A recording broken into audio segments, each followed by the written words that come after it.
Today, it is the most powerful court in the land. But it didn't start out that way. It had so little prestige as an institution that it was really an afterthought. The United States Supreme Court is a human institution, shaped and forged by the justices themselves. John Marshall really changed the way judges do business. He thought that a unanimous court spoke with a stronger voice. This is the story of one nation under law, the Supreme Court.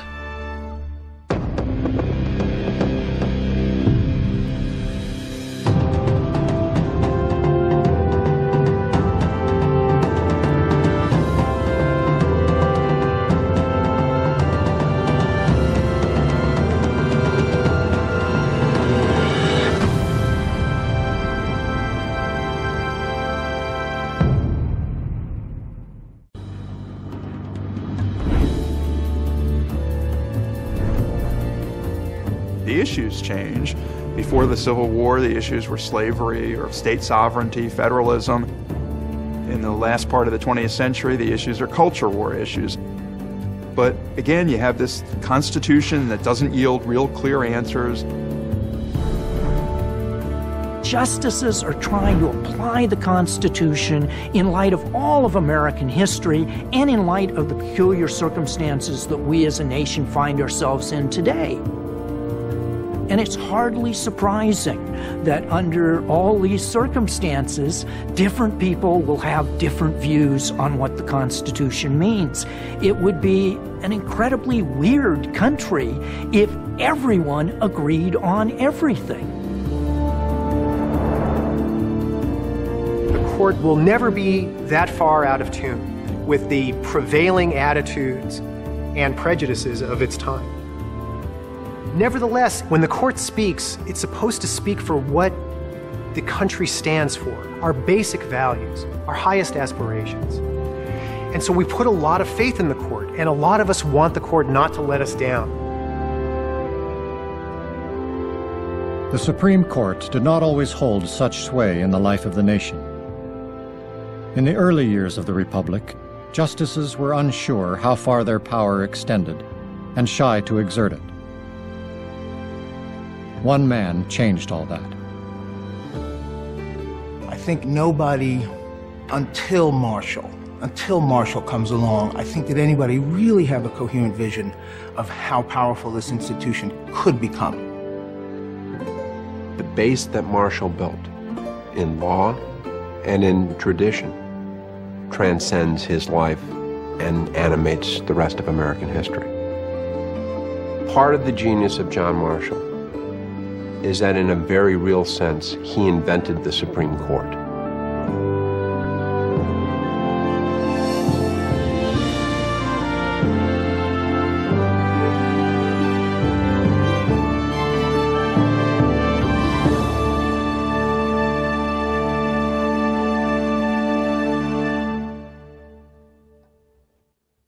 The United States Supreme Court was written into being at the Constitutional Convention in 1787.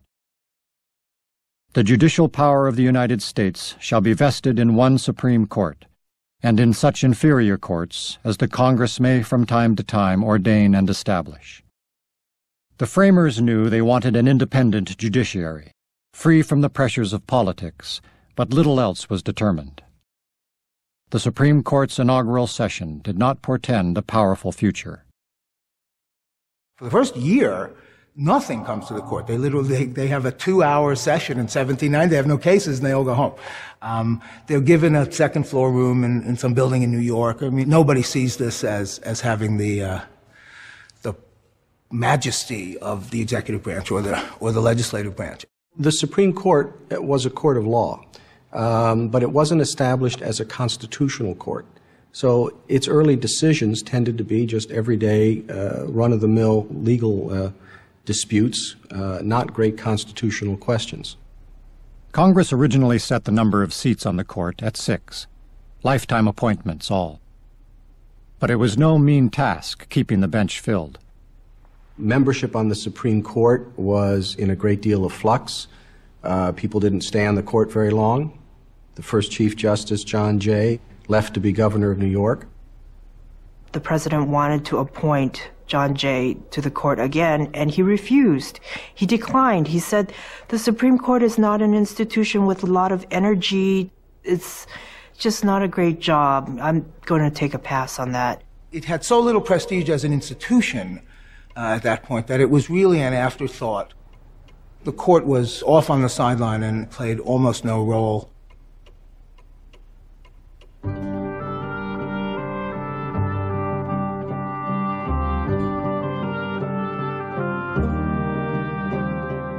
It was the tumble of partisan politics, not the imperatives of the Constitution, not the majesty of the law, that drew the Supreme Court into the momentous battles of the early Republic, that vaulted a 45-year-old Virginia politician named John Marshall to the bench, and that started the court toward its destiny as a dynamic and co-equal branch of the federal government.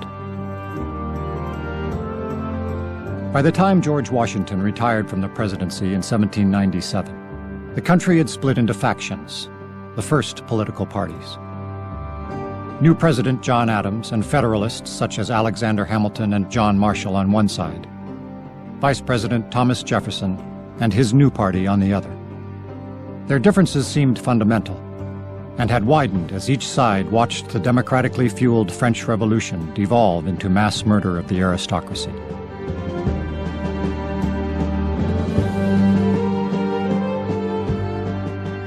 For Marshall, the French Revolution was anarchy, attacking order, attacking property. Jefferson's response was, it's a good thing to spill a little blood every once in a while. You need to do that. A little revolution is a good thing. It shakes people up. Federalists didn't intend to let unchecked democracy, the mad passions of the people, threaten their fragile new republic. To hold the mob in check, they championed a stout national government, led by the educated and landed elite. Jefferson believed that the Federalists represented a new monarchy, not much different from that which we declared our independence from in Great Britain. When Hamilton said, I think we need a standing army, the Jeffersonians immediately assumed the worst. What are you going to use this army for? To oppress us, to draw all power to yourself. The Federalists had, in fact, consolidated their power in government. They controlled the executive branch and the Congress, and had appointed each and every federal judge. From his Virginia plantation, Vice President Jefferson began running an all-out insurgency against the ruling party. A second revolution, he called it. He meant to ride people power to the presidency.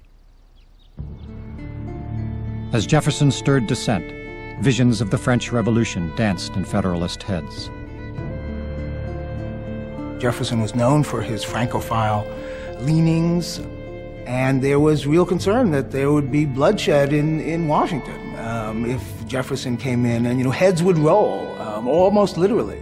You could look back at that and say it was ridiculous to think that Jefferson was going to lead a revolution that led to bloodshed, but at the moment things were pretty much up for grabs.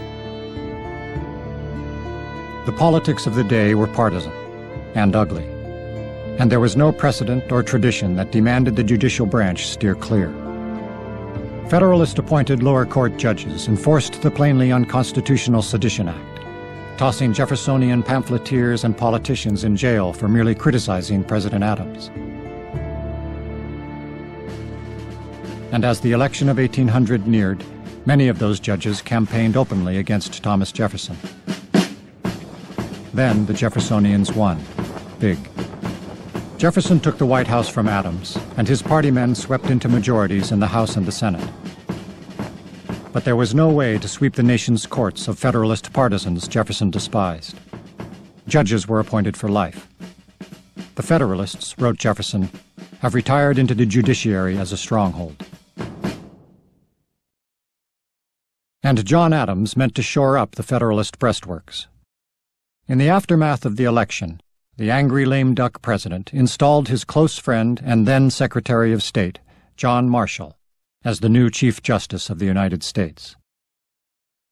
Marshall's appointment blocked Jefferson from naming his own chief, and it sent a clear signal to the incoming president. John Marshall would be watching him.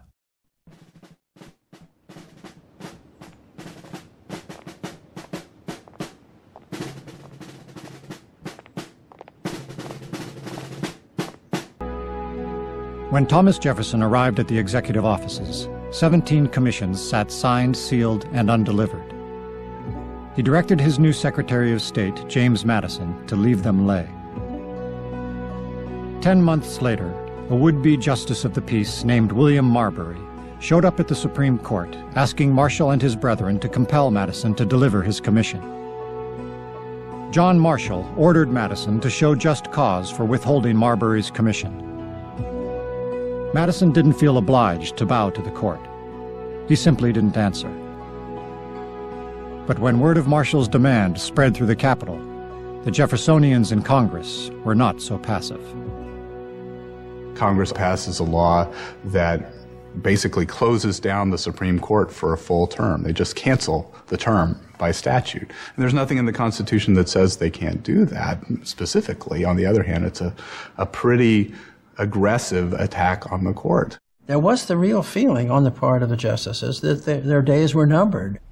And Marshall himself, I think, felt under considerable threat of impeachment. The court was in its congressionally enforced recess for 14 months, while the Jeffersonians threatened to dismantle the entire Adams-built judiciary. Marshall stayed home in Richmond, Virginia, with his wife Polly and their 6 children, puzzling out his next move in Marbury versus Madison. He didn't have a lot of good options. If he backed down, if he was seen to back down, the court would lose all prestige. It would take generations for the court to recover from that act of cowardice. If, on the other hand, Marshall bravely gave an order to President Jefferson, command the Secretary of State to convey the commission, the administration would disobey, they'd pay no attention to the court order. And in that case, the Supreme Court of the United States would be a laughingstock. Marshall doesn't want to have that situation because then the court looks powerless, and it sets a precedent that the court doesn't have to be obeyed. Everything people do in this time is setting a precedent. They're very aware that it's the first time for everything.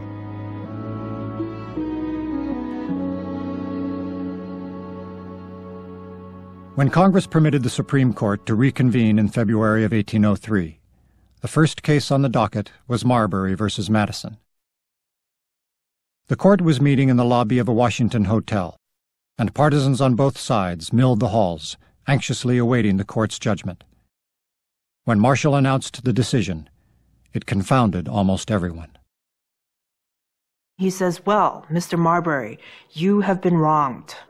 The Jefferson administration has completely illegally withheld your commission, and that's a horrible, terrible thing, and we deeply feel your pain. However, just when Marbury thought he had won, see, you're in the wrong place to get any help, and this is not the proper tribunal for us to help you, so good luck with that. Bye.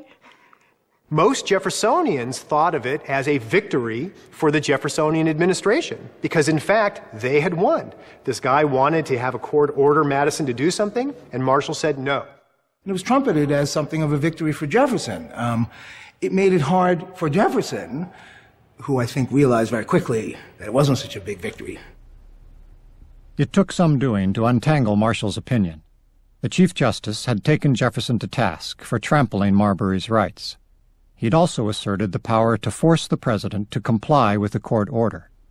But he'd run away from the real fight, explaining that he was powerless to issue such an order in Marbury, because in this particular case, the Supreme Court did not have jurisdiction. In order to hold that there's no jurisdiction, he has to strike down an act of Congress. And so, as part of his holding that there is no jurisdiction, his way of backing out and takes the power of judicial review to boot.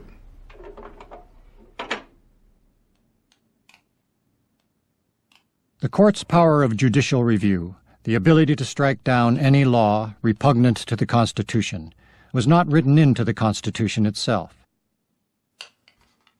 Jefferson believed the court had little standing to be the final word on the constitutionality of laws. In fact, he thought it dangerous to give so much power to men who were appointed for life and did not answer to voters. But in his Marbury opinion, in his own hand, John Marshall scrawled into the record the court's central power. Judicial review is the capacity to say this law does not comport with the Constitution. It's not really law. It's void. The trick is that nothing in the Constitution says that the Supreme Court has this power. No language in Article 3, which creates the courts. No language in any part of the Constitution says the court has the power to strike legislation. We know the president can veto legislation because Article 1, Section 7 says he can. We know the Supreme Court can strike down legislation as unconstitutional because John Marshall said it could.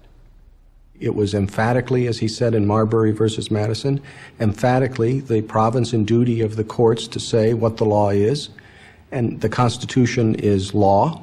In most governments, if not all at that time, a Constitution was regarded as a political document.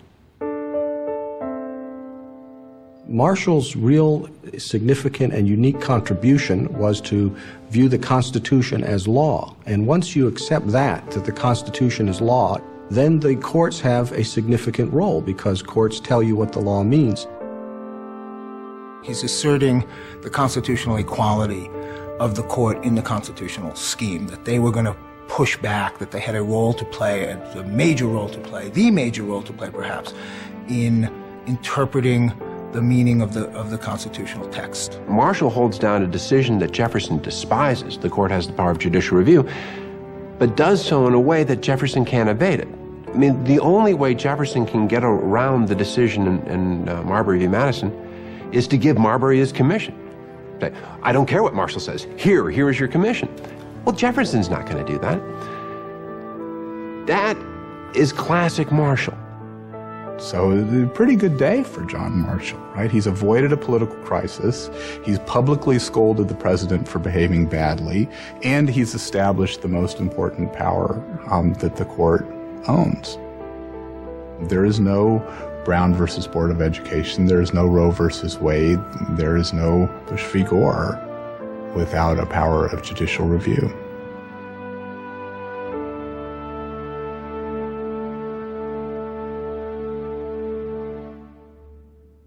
In 1803, the notion of the Supreme Court having the stature to decide a presidential election was laughable. John Marshall had barely extricated the court from the political noose in Marbury, and its future hardly appeared secure. Court sessions took place in a cramped, meanly furnished Senate committee room, an old potato hole of a place, one writer called it. Justices had no private chambers, no conference room, no library, nothing to suggest permanence. Marshall was careful not to further antagonize the president. The Chief Justice shed the scarlet and ermine robe reminiscent of the British judges Jefferson despised, choosing to wear a plain black robe. The other justices followed his lead. More important, Marshall was careful not to challenge the elected branches of the federal government. Marshall never again uses the power of judicial review against the national government. In effect, what you had was a negotiated settlement between Marshall and the Jeffersonians. The Jeffersonians were willing to agree to the idea of judicial review as long as they knew that federal judges could be trusted with the power. Marshall made the exercise of judicial power appear safe. Marshall established a much lower tone. He was very sensitive to the vulnerability of the court and was quite anxious to establish it as a nonpartisan, non-political branch of government.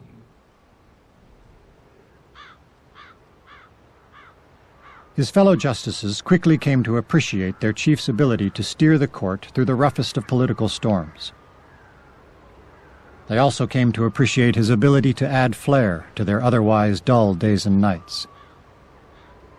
No justice was willing to subject his family to the swampy, mosquito-infested, and primitive capital under construction, Washington City. So, for the 6 to 8 weeks the court was in session each year, the justices lived as bachelors. John Marshall convinced the early justices that they ought to board together in the same boarding house so they could take their meals together. And he made sure they had plenty of Madeira to have at those meals. He was a very sociable, convivial host. Part of the atmosphere of being on the court was you were all in it together, in this almost a martial way, I guess. This is like their barracks, and you live together, and then you think of yourselves as the band of brothers. Marshall just loved the give and take of this company, the congeniality. He liked to have a drink now and then, which helped to get over the difficult points, I imagine, in mooting cases. He did buy wine by the pipe, which is, if I'm not mistaken, 126 gallons. Certainly it must have eased discussions occasionally. Through a combination of charm and sort of institutional authority, Marshall put his stamp on the way the justices acted as a collective. Marshall really changed the way judges do business. Prior to that time, the model that had prevailed in the United States was the British model, where however many judges you have on a particular bench, they would each give you their views at the end of the case. They would tell you what they think. And if you had 7 justices sitting, then you'd get 7 different opinions, and you'd try to figure out what they mean. There was no court. There were a bunch of different justices, each of them opining on any issue that came before them. Marshall starts his practice of having an opinion for the court. He felt that very strongly in those early days of the court. He thought that a unanimous court spoke with a stronger voice and could thereby earn the respect of the American people. He was convivial, he liked the Madeira, but he was perfectly capable to issue gentle threats to get his way. Justice William Johnson made clear that when Johnson wanted to dissent, Marshall made it clear to him that there would be consequences to this. The beauty of the unanimous opinion of the court was that it suggested certainty, even infallibility. A Supreme Court decision was beyond argument because the justices had found truth in the text. Political considerations were beside the point. And once John Marshall had solidified the authority of the court and scrubbed it of the taint of politics, he began to use it to advance a remarkably sweeping political agenda, to weigh in on the great argument that had bedeviled the young republic since its founding.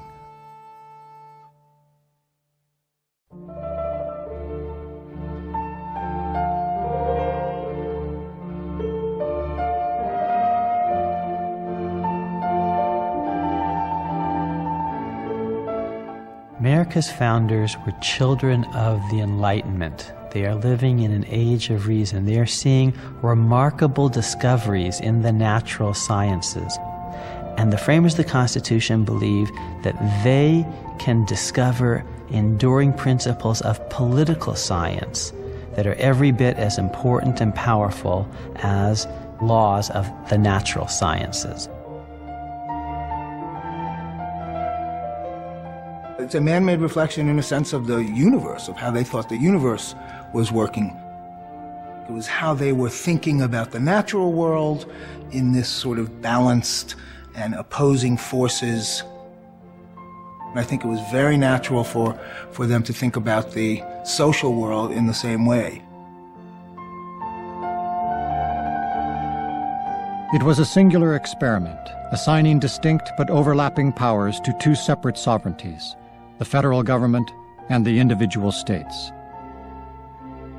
In the 20 years since that uncertain balance had been negotiated at the Constitutional Convention, Americans had discovered only one thing for sure. Nature might be governed by hard, fast, and immutable laws. Government is not. A deep divide still separated the champions of a strong central government from those who cherished state sovereignty.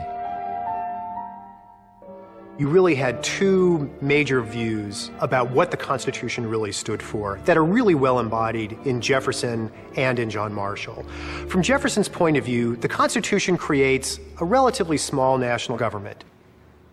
Marshall, on the other hand, thought that the Constitution had created a great American republic, that its greatness was in its unity and in the power of its national government.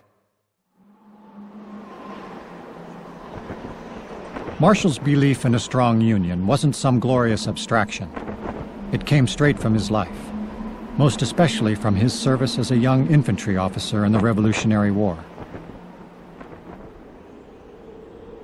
For Marshall, the unforgettable lesson of that war began in the days before Christmas 1777, when General George Washington's army retreated into the frozen hills of eastern Pennsylvania.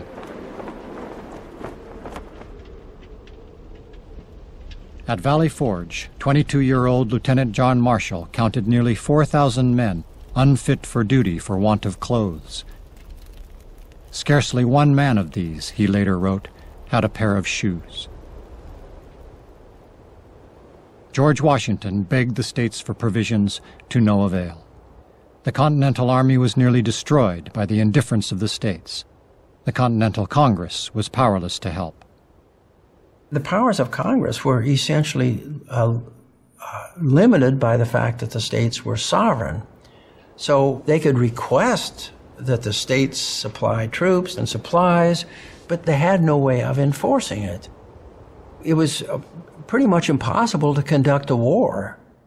You know, if you have 13 states doing what they think is in their best interest of the states. And this is the thing which Washington complained about, which Marshall undertook to remedy, I guess you might say, in his political career, and of course in his career as Chief Justice. John Marshall kept the lessons of war close to heart. The greatest danger to a strong union, as he saw it, would always be the state legislatures, which were too likely to be swayed by the people's fleeting and irrational passions. Marshall regarded his first government as Congress, not Virginia. And it's because he fought at peril of his life and bravely to establish that government at a time when I think most people would reflexively regard themselves as a citizen of Massachusetts, citizen of Pennsylvania, citizen of Virginia. He was first a citizen of the United States, and you see that reflected in the decisions of his court. John Marshall inherits a constitution that doesn't have very many no state shall clauses, but the ones that it does have, he makes the most of. When individual states misbehave, John Marshall's court slaps them down. Marshall's first great chance came just as Thomas Jefferson was leaving the presidency in 1809, in a case involving America's most valued commodity, land. By the time the case reached the Supreme Court, the issues in Fletcher versus Peck had been bouncing around state and federal courts for almost 15 years. The story began back in the 1790s, when the state of Georgia was in desperate need of cash. In 1795, the Georgia legislature sold 35 million acres for 1.5 cents an acre, which seems very low and may be explicable by the fact that every legislator voting for it had been bribed. Land that is the equivalent of the states of Alabama and Mississippi. I mean, huge chunks of land. It goes to these 4 big landholders who then in turn sell this land at a big profit to lots of other people. The election comes up, the voters find this out, they get very angry. Of course, they throw the bums out on their ears. The Georgia voters in 1796 wanted to put in a legislature that would repeal the grant, and indeed they did. But by the time the new legislature does this, the land is in the hand of second or third or fourth parties. So then the question becomes, can the legislature essentially take back property that it had sold to investors?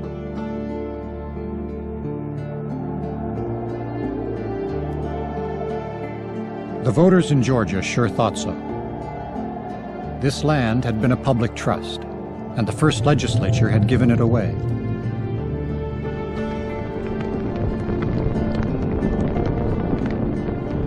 Few of the beneficiaries were fellow Georgians. Most were northern speculators, in it for the profits. But John Marshall had little sympathy for the brutish will of the majority. The Georgians had attacked 2 things the Chief Justice prized: order and private property. Marshall himself was an enthusiastic and unapologetic land speculator.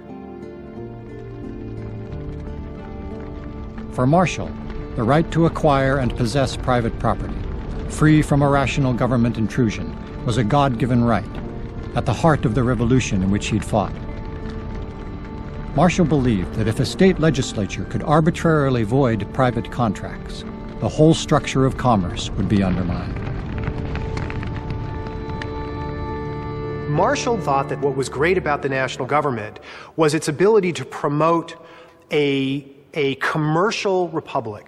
So for Marshall, in a case like Fletcher versus Peck, the important question from his point of view was really the protection of the kind of entrepreneurial spirit and the basic rights of property and contract that were really central to his vision of the Constitution. It's a protection of private property. Private property is a theme that runs through American politics to this very day. This was about protecting individual rights. This was about protecting minorities from majorities.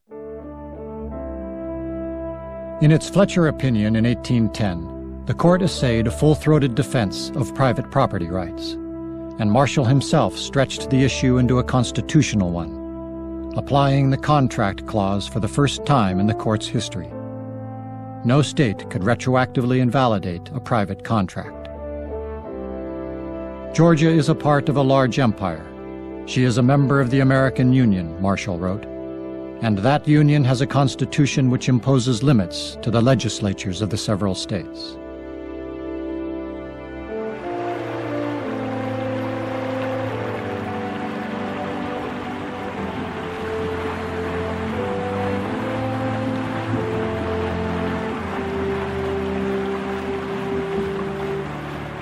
With Marshall in the lead, the Supreme Court, for the first time in its history, was rechanneling the rippling currents of the times.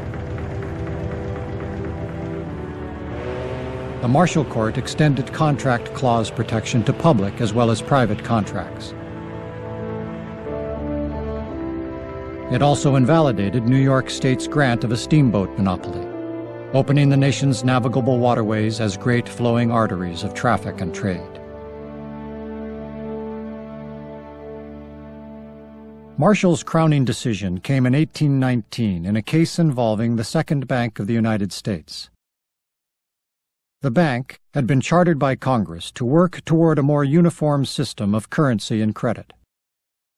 Despite its name, the Bank of the United States was not a public entity, but a profitable monopoly controlled by private stockholders. It also competed with state and local banks. And in 1818, when the nation slid into economic depression, the Bank of the United States was the obvious scapegoat.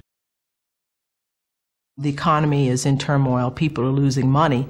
Land prices are falling. The prices of slaves are falling for people in the South. So it's a time of panic. And in the areas that were hit hardest, the South and the West, the bank was just hated.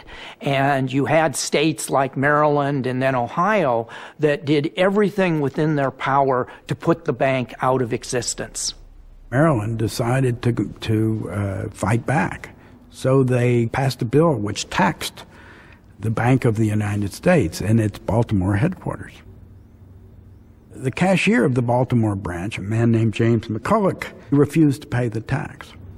And he said, we're an entity of the United States, you can't do that. What was really at issue in McCulloch against Maryland is which government was going to be dominant, the governments of the states or the government of the United States.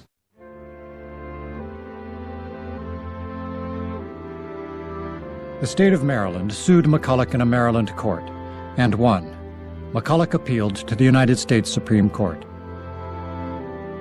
Marshall and his fellow brethren heard McCulloch's appeal in their dramatic and dearly refurbished new courtroom in the Capitol. Under the vaulted ceiling, among pillars modeled on the Temple of Poseidon, Marshall kicked Maryland in the teeth. The Chief Justice dismissed out of hand a state's right to tax any national entity. The power to tax, he said, is the power to destroy. And Marshall took on a larger question. Did Congress have the right to create a bank at all? The Constitution certainly didn't speak to the point.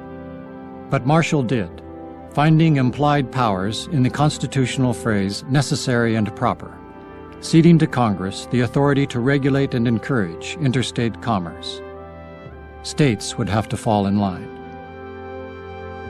this was a new nation, and he was going to ensure that it had the authority that the founders intended it to have.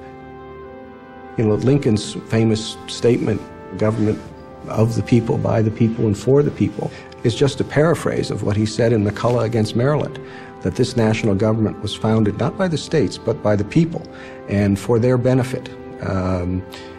People can debate whether Lincoln's expression is more eloquent than Marshall's, but it's the same sentiment and the same thought, and I think born in each case from the fact that they were fighting to preserve the Union.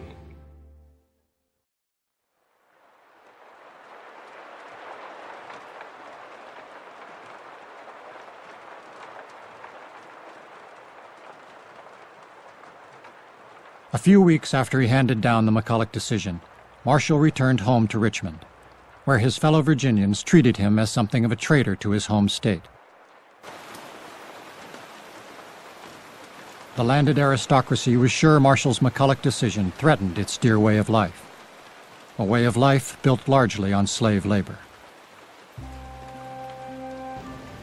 Virginians by the 18-teens, 1820s, their economy is falling apart, their soil is exhausted, they're starting to export their slaves south, and they're worried about the future of slavery and what are they going to do with this huge population of African Americans if they're ever freed. So they're now more pessimistic, they're more defensive, and they see John Marshall celebrating the power of the national government at the very moment when the national government is perhaps starting to pose a threat to slavery. If the powers of Congress were not simply specified and delimited, who is that to say that Congress could not abolish slavery and take your slaves from you? Slavery had been a rare point of agreement between John Marshall and Thomas Jefferson. Both men had been uneasy slavers. They shared the public stance that blacks should be emancipated and then shipped out of the country. By 1820, the men had split on this issue too.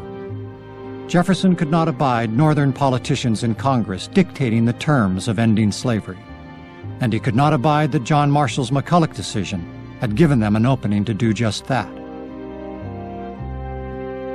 Long retired from the presidency, the sage of Monticello stirred.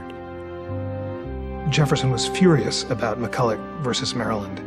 He saw this as an assault on his vision of state sovereignty, and he encouraged his acolytes to write pamphlets defending a vision of state sovereignty so radical that it eventually blossomed into the theory that would lead to the Civil War. Marshall, and in the Supreme Court, he meant to protect both, so he was careful not to arouse the pro-slavery states' rights crowd. But the Chief Justice saw real trouble on the horizon, in the person of Andrew Jackson, who was swept into the presidency in 1828 by the rabble Marshall had always feared. Andrew Jackson earned his reputation not as a gentleman philosopher writing declarations of independence and constitutions. Jackson earned his reputation on the battlefield as really a quite ruthless leader of men in battle. He's really the first public figure vying for national office that temperamentally was not a gentleman, but represented instead the lower classes.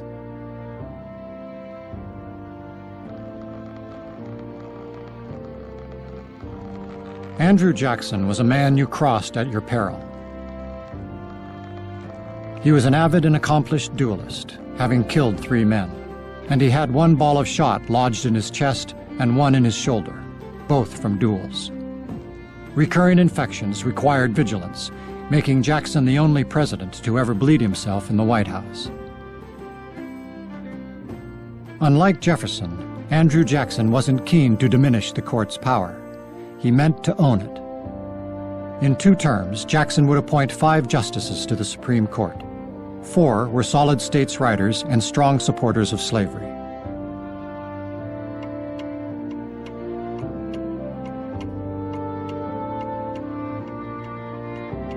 The new justices resisted the charming orbit of the chief, choosing to take their own separate Washington City lodgings. The convivial boarding house broke up. Dissents were more frequent. Marshall even found himself looking for room to compromise with the states' rights bloc. There was one notable exception.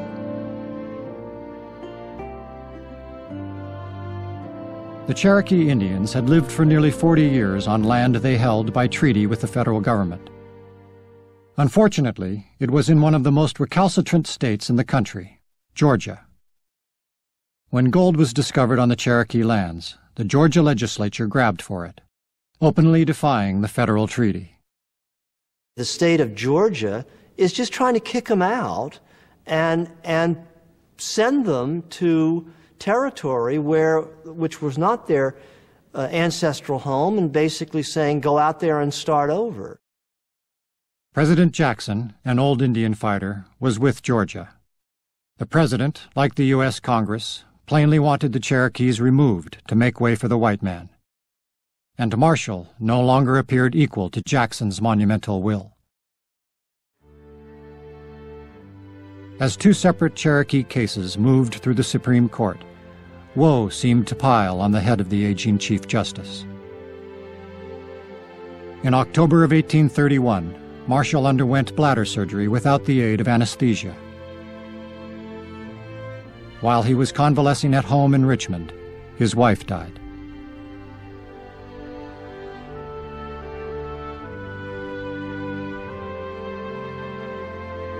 When Marshall returned to the business of the court, he was clearly diminished.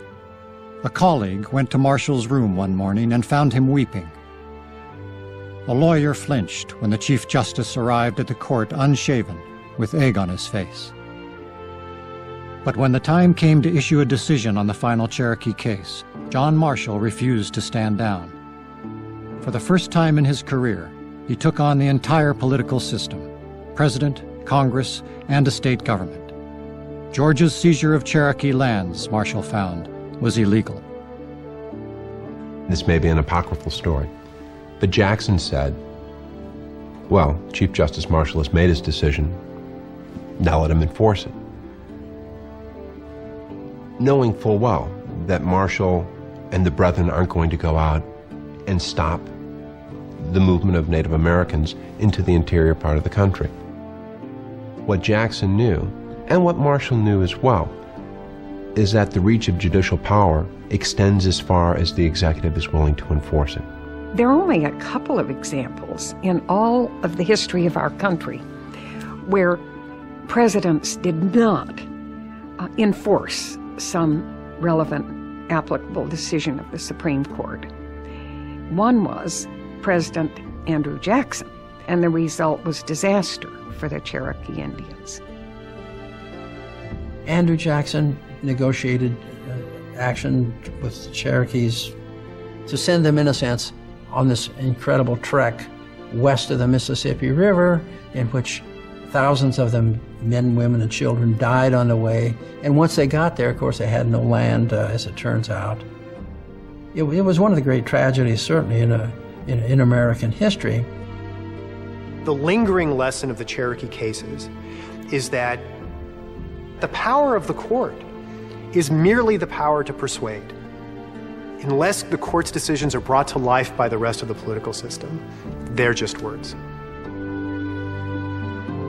Marshall was in failing health. The national political tide was turning against him. His wife had died. He transferred, to an extent, the pain and suffering that he felt personally to the experiment that he had been an intimate part of. He feared the worst. He feared that the nation, the centrifugal forces, would blow the nation apart, that the center wouldn't hold. This would work against everything he had worked for on the Supreme Court. It would undermine his understanding of the Constitution, and in so doing, culminate in the demise of the nation that he had served.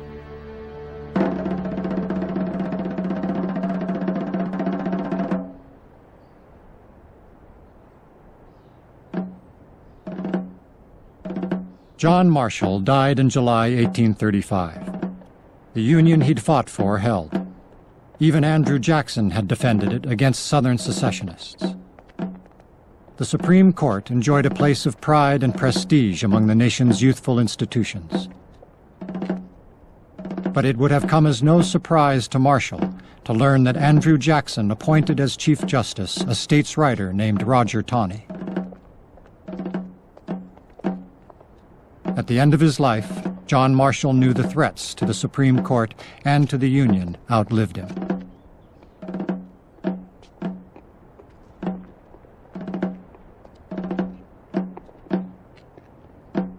I yield to the conviction that our Constitution cannot last, Marshall had written shortly before his death. The Union has been prolonged thus far by miracles. They cannot continue.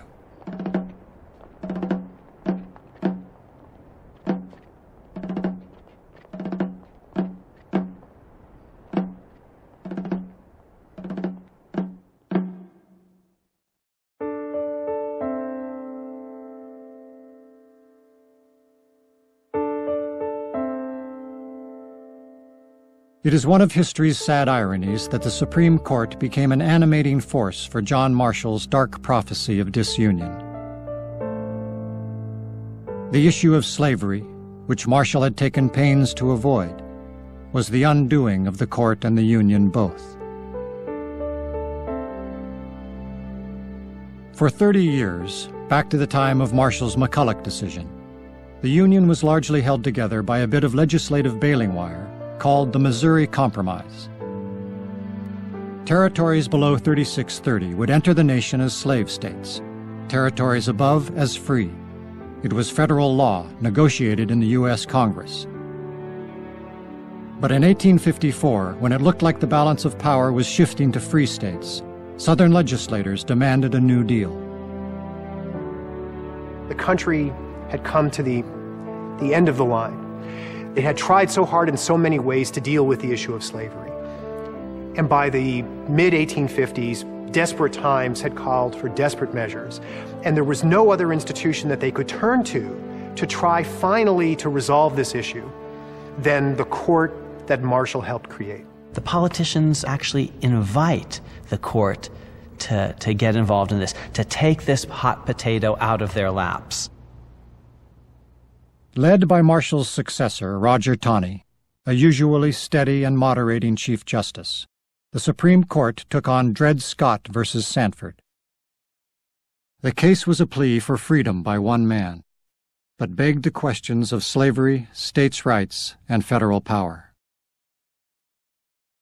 Dred Scott was a Missouri slave whose owner had taken him, his wife and 2 daughters, to live in the free state of Illinois, then the Free Territory of Wisconsin, before returning to Missouri. Scott and his attorneys argued that once he had lived on free soil, he was a free man. Congress, in the Missouri Compromise, had made it plain. I think Justice Taney wanted to make a pronouncement, make it known what his thoughts were about where blacks belonged in American life. And in order to do that, he goes back to the very beginning and makes the argument that blacks were never intended to be a part of the American experiment, and he wanted to be on record with that. The opinion in Dred Scott says the Congress of the United States has to enforce slavery. Slavery must exist in all federal territory. Free soil laws are unconstitutional. The Missouri Compromise, in effect, was unconstitutional.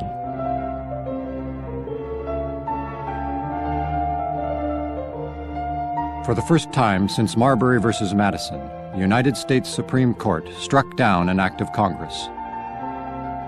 For the first time in 54 years, the court exercised the power of judicial review against the national government to protect slavery.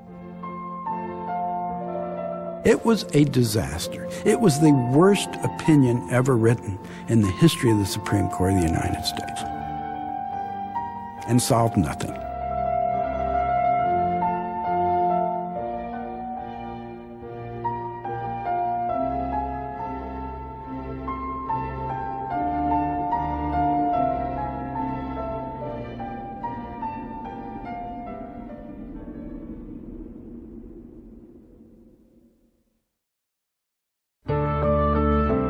For more on landmark cases, the personalities behind the robes, and significant moments in Supreme Court history, visit pbs.org. The Supreme Court series is available on DVD for $79.99. A companion book is available for $25 plus shipping. To order, call 1-800-336-1917 or write to the address on your screen.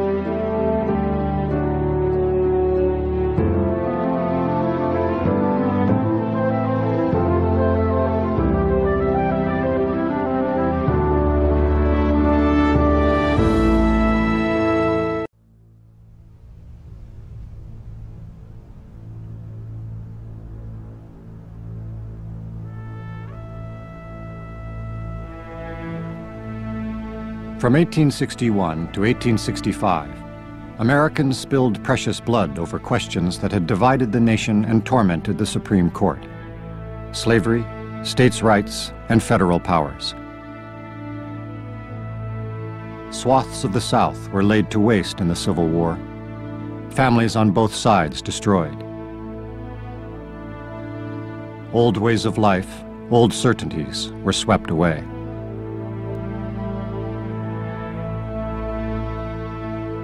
Nearly every American was somehow changed by that war, including the men who would shape the Supreme Court from Reconstruction to the New Deal. Even as the war raged, a maverick 46-year-old California judge named Stephen J. Field was elevated to the Supreme Court by President Abraham Lincoln, who needed to keep the nation's richest state tethered to the Union. John Marshall Harlan, a pro-slavery and pro-union lawyer from the border state of Kentucky, was forced to choose a side. And 19-year-old Oliver Wendell Holmes, Jr. signed on to fight with the Massachusetts 20th. He would never be the same. Holmes went into the Civil War as a great idealist. He was a dedicated abolitionist. He believed that the war was being fought for the freedom of black people. It was a chivalric mission. That was the way they described it. They thought of themselves as a species of knights going on a crusade. And then he gets down there and he realizes this is very far from being a crusade. There were hundreds and hundreds of regiments in the Civil War. The Massachusetts 20th, I think, was maybe the 5th of all of these hundreds and hundreds in terms of casualties. 5/8 of the soldiers in the regiment were wounded or got killed. He writes a letter to his mother saying, nearly every man I've liked and admired has been killed. So it's just a carnage for him. He lost whatever idealism he had going in, was certainly took a deep beating in the war, but he speaks very profoundly and very movingly about the beauty of the struggle.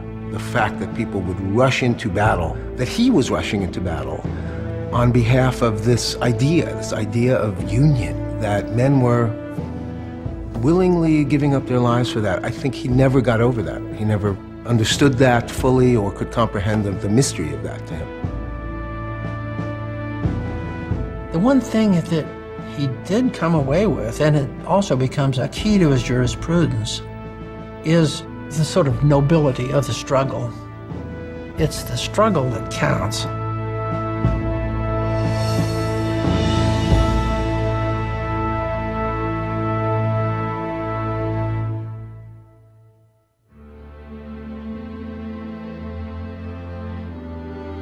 The carnage that Oliver Wendell Holmes had witnessed was only a small window on the enormity of the Civil War. When it was over, 600,000 men had perished. But the Union held, and the Constitution, like the nation, was reborn. The 13th, 14th, and 15th Amendments together, but above all the 14th Amendment, is the fruit of the Civil War. It is what all those brave men fought for and died for. The 14th Amendment says the federal government is going to protect your citizenship even in your state. The federal government is going to protect you against your own state. No state shall make or enforce any law which shall abridge the privileges or immunities of citizens of the United States. The thing about the 14th Amendment is it's written in general terms. It's not couched in racial terms. It's not couched in gender terms. It's couched in universal terms. Citizens have privileges and immunities. People have rights to equal protection and due process. So while it is historically tied to the Reconstruction Acts of the time, the language of the 14th Amendment admits of a broader range of interpretation. If the intended beneficiaries of the amendment were open-ended, the benefits themselves were maddeningly vague. What are the privileges or immunities of citizenship? What fundamental rights comprise liberty? How far could the federal government go to secure for citizens equal protection of the law? For the next 70 years, as a rollicking new nation rose from the ash of war, it would fall to the Supreme Court to attach specific meaning and substance to those arguable 14th Amendment phrases. The task would swell the influence of the court and invite remarkable judicial creativity. By the time the 14th Amendment was passed in 1868, the Supreme Court had a new home. It still didn't have its own building, but met in the old Senate chamber in the Capitol, where it conducted its business in the shadow of the forceful new post-war Congress. The 14th Amendment gave Congress explicit powers to enforce the rights of former slaves in even the most resistant rebel states. And the Republican-controlled Congress exercised those powers during Reconstruction, installing federal troops in the South, and passing laws that guaranteed blacks access to public education, the right to serve on juries, testify in court, and vote in elections. People began to sort of go about trying to make themselves into citizens with the backing of the federal government, they thought. People were flooding to get married, to try to do all of the things that were denied to them during slavery. People bought property thinking that their property would be protected, tried to start businesses, tried to get education. This is a new covenant. Voter rolls filled with former slaves. Hundreds of black candidates won political office in the 1870 elections. And when the white backlash in the South turned lethal, Congress made a show of strength, enacting legislation to protect blacks from Klansmen and other vigilante groups. In 1875, even as white resistance hardened and former Confederates began to take back power in the southern states, radical Republicans in Congress passed a sweeping Civil Rights Act. The most important provisions are the ones dealing with access to public accommodations. Places of public accommodation are named places of public accommodation for a reason. They're generally open to the public. Theaters, hotels, restaurants, railroad transportation, and it provides for full and equal access without regard to race. In 1883, that law was challenged. The case, besides rewriting the nation's long-running racial drama, would produce the Supreme Court's first great dissent, and its first great dissenter.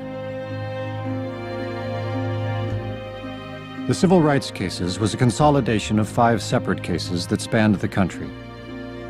Owners had been fined or indicted for denying black citizens seats at hotels in Kansas and Missouri, a seat on a ladies' car of a southern railroad. The owners wanted the law under which they'd been prosecuted struck down. Much had changed in the 8 years since the law's passage. Even in the North, people had grown weary of Reconstruction. Radical Republicans had lost control of Congress and the southern state houses. Federal troops had been pulled from the old Confederacy. Members of the court had no problem gauging the force and direction of the political winds. As Joseph Bradley's majority opinion circulated among the justices, 8 of the 9 signed on. The Supreme Court in 1883 strikes down the Civil Rights Act of 1875, and what the court says is the 14th Amendment prohibits a state from denying equal protection. Individual behavior does not offend the Constitution, and the federal government doesn't get to come in and fix this problem. The court took the view that the 14th Amendment gave no protection from private discrimination. The landlord could exclude you from renting his house. The innkeeper could exclude you from the inn. The theater could exclude you from the theater. The 14th Amendment said no state shall. It didn't say no landlady, no innkeeper, no theater manager. The opinion ends with Justice Bradley saying, there comes a time when, after the emergence of slavery, a person must take on the role of mere citizen and cease being a special favorite of the law. And what the court is announcing then is, Reconstruction's over. You're just like anyone else. There was only one justice who refused to join the majority. He was a starch-collared fundamentalist Presbyterian and former slaveholder from Kentucky named John Marshall Harlan. He was the only justice who'd seen slavery and Reconstruction up close. As Attorney General of Kentucky just after the Civil War, Harlan had been a vocal opponent of the 13th and 14th Amendments. He'd been among the office holders who stirred white rage against freed slaves. In Harlan's hometown of Frankfort alone, there were 64 cataloged acts of white supremacist terror against freed blacks and their political allies. When Harlan saw the bitter fruit of his politics, he'd been shamed. Even though he was raised as a white supremacist, raised as a slaveholder, at the same time, he firmly believed that his father had been an honorable white man, that he had never abused power. That may be a myth, but that's what he believed, and he wanted to live up to that kind of honor. And so people threw his history back in his face, and he said, I would rather be right than consistent. The northern members of the court could talk in generalities about how the freedmen had become equal in the eyes of the law and no longer needed the special help of the federal government. But Harlan knew better. He knew the predicament that blacks faced in the South. And he knew that civil rights could not be protected simply with the abstractions of the language of equality, that civil rights required the federal government to give the aid that was necessary. Harlan determined to dissent in the civil rights cases, and to dissent loudly. But once he began to write, he found himself paralyzed, until his wife pulled from storage a strange memento the Harlans had bought. The inkstand Chief Justice Roger Taney had used to write his infamous Dred Scott decision, a decision in which he observed that blacks had no rights a white man was bound to respect. She cleaned it, she filled it with ink, and she put it on his desk so that when he came home from church one Sunday, it was sitting there. And in effect, what she was reminding her husband was that the Dred Scott case needed to be undone. Harlan's dissent in the civil rights cases says, we, the court, protected the rights of slave masters and upheld congressional laws protecting slave masters. And now, when the Constitution has been amended to protect the rights of former slaves, we're striking down congressional laws designed to enforce that right. We are not treating the former slaves with the same kind of generosity that we once treated slave masters. And that's hypocrisy. Harlan is that one voice on the court that still embodies that previous commitment that was made just a few years earlier to that goal, to the goal of racial equality. But the rest of the country and the court had moved on.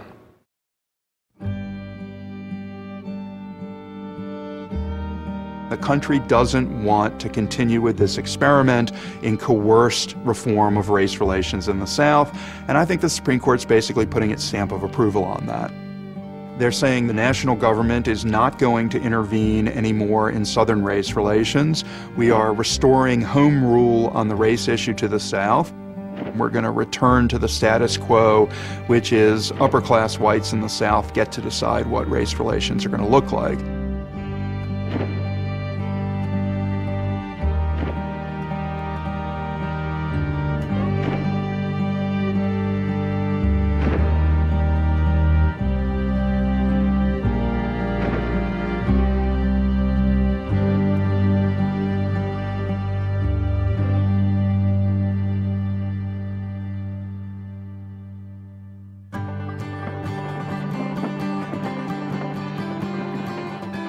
you're moving from the period where people would wave the bloody shirt of the Civil War to try to reinforce sectional cleavages, to an America that is being brought together, regardless of section, by ribbons of highways, ribbons of railroad tracks, telegraph lines. The country is changing, so what was once so strongly disunited was becoming united, and what's unifying that country, at least at this stage of the game, is not so much the central government, but it's the economy. And private actors, the Goulds, for example, the Rockefellers, the robber barons. These are people who are creating a national economy based on sort of a rootin' tootin' capitalism. From the 1870s into the 1930s, as 1,000 local markets were welded together, the wealth of the nation surged. Gross national product grew into the tens of billions. The population swelled toward 100 million and spread west. The national government stood back and watched as the engines of new industries shuddered to life, and new conflicts emerged. From the elite perspective, this is a system that is enhancing liberty, that is enhancing wealth, that is enhancing an idea of America that is pulling it into maturity as a nation. And anything that gets in the way of that endangers both that maturity and also the liberty on which the country was founded.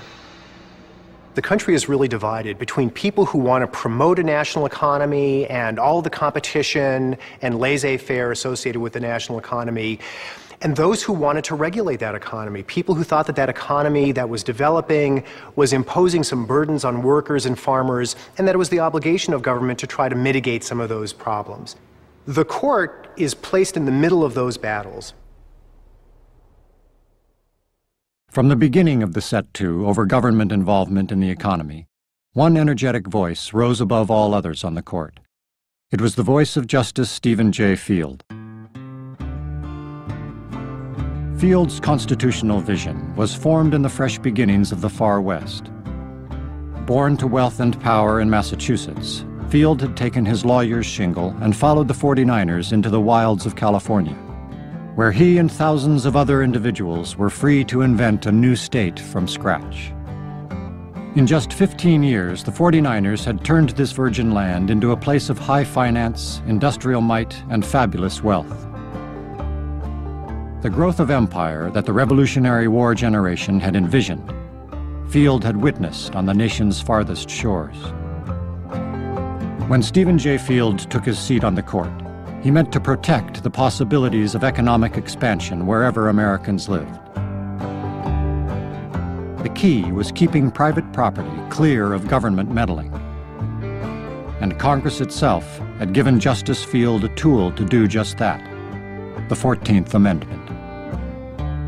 Field thought that the language of the amendment made it very clear. For the first time in the country's history, the federal Constitution limited the states in their ability to interfere with people's liberty and property. Field saying private property is sanctified in America. If government impinges on private property, no longer do you have free government and a free people.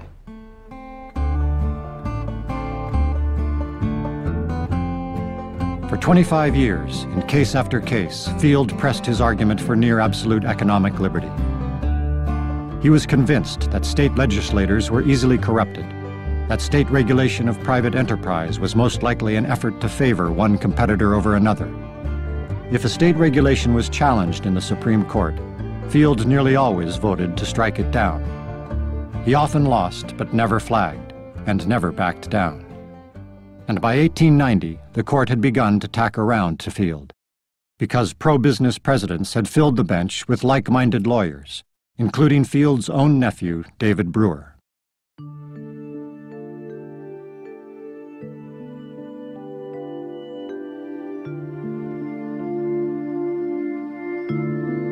By that time, a new civic religion had taken hold in America.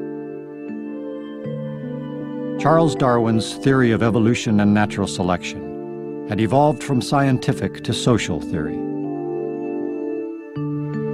Political philosopher Herbert Spencer's pungent term, the survival of the fittest, was in the air. Social Darwinism is coming to the fore. Herbert Spencer, social statics, the notion that the fittest will survive and that life is about competition. The economy is about competition as well. And so if government gets involved and imposes its interests on the economy, then those who are naturally strongest won't necessarily win because the referee will get involved in the game and bias the outcome of the game. Which means that not only is the outcome biased, but that the best does not prevail. John D. Rockefeller is supposed to have taught Sunday school. And one of the lessons that he apparently taught his young charges had to do with this justification of this new competitive environment, which his own corporation embodied, of course, which at times was quite ruthless.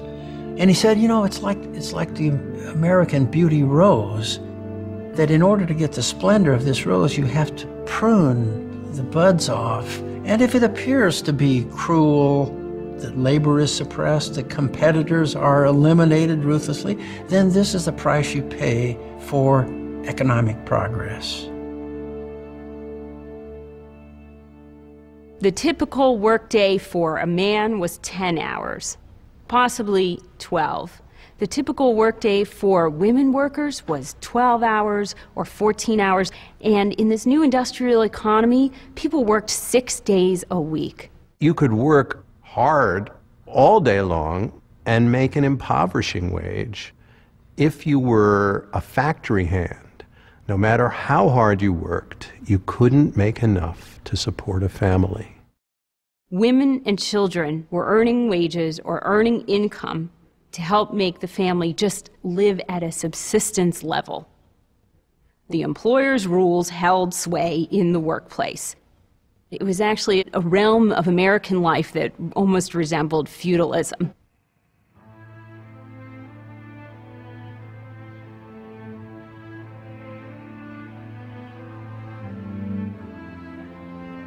By the 1890s, the divides in the nation had cracked wide. John D. Rockefeller and Andrew Carnegie were each making more than $10 million a year, tax-free.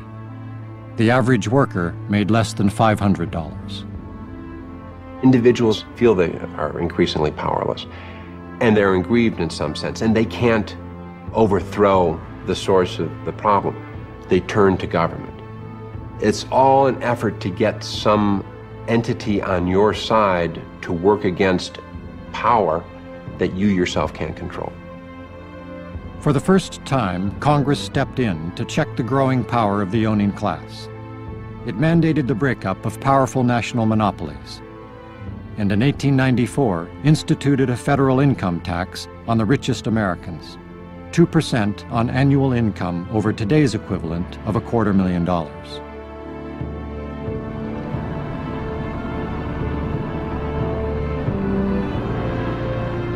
As the Supreme Court began to consider the constitutionality of this new federal legislation, class resentments boiled over.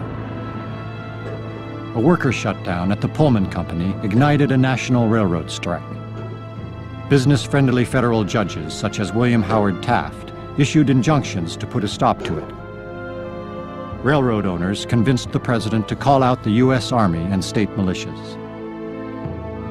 During the Pullman strike, the Army ended up shooting 5 or 6 strikers. And Taft wrote at that time, they're going to have to shoot a lot more of those strikers in order to make the point that they want to make. And that attitude, by the way, was not that unusual.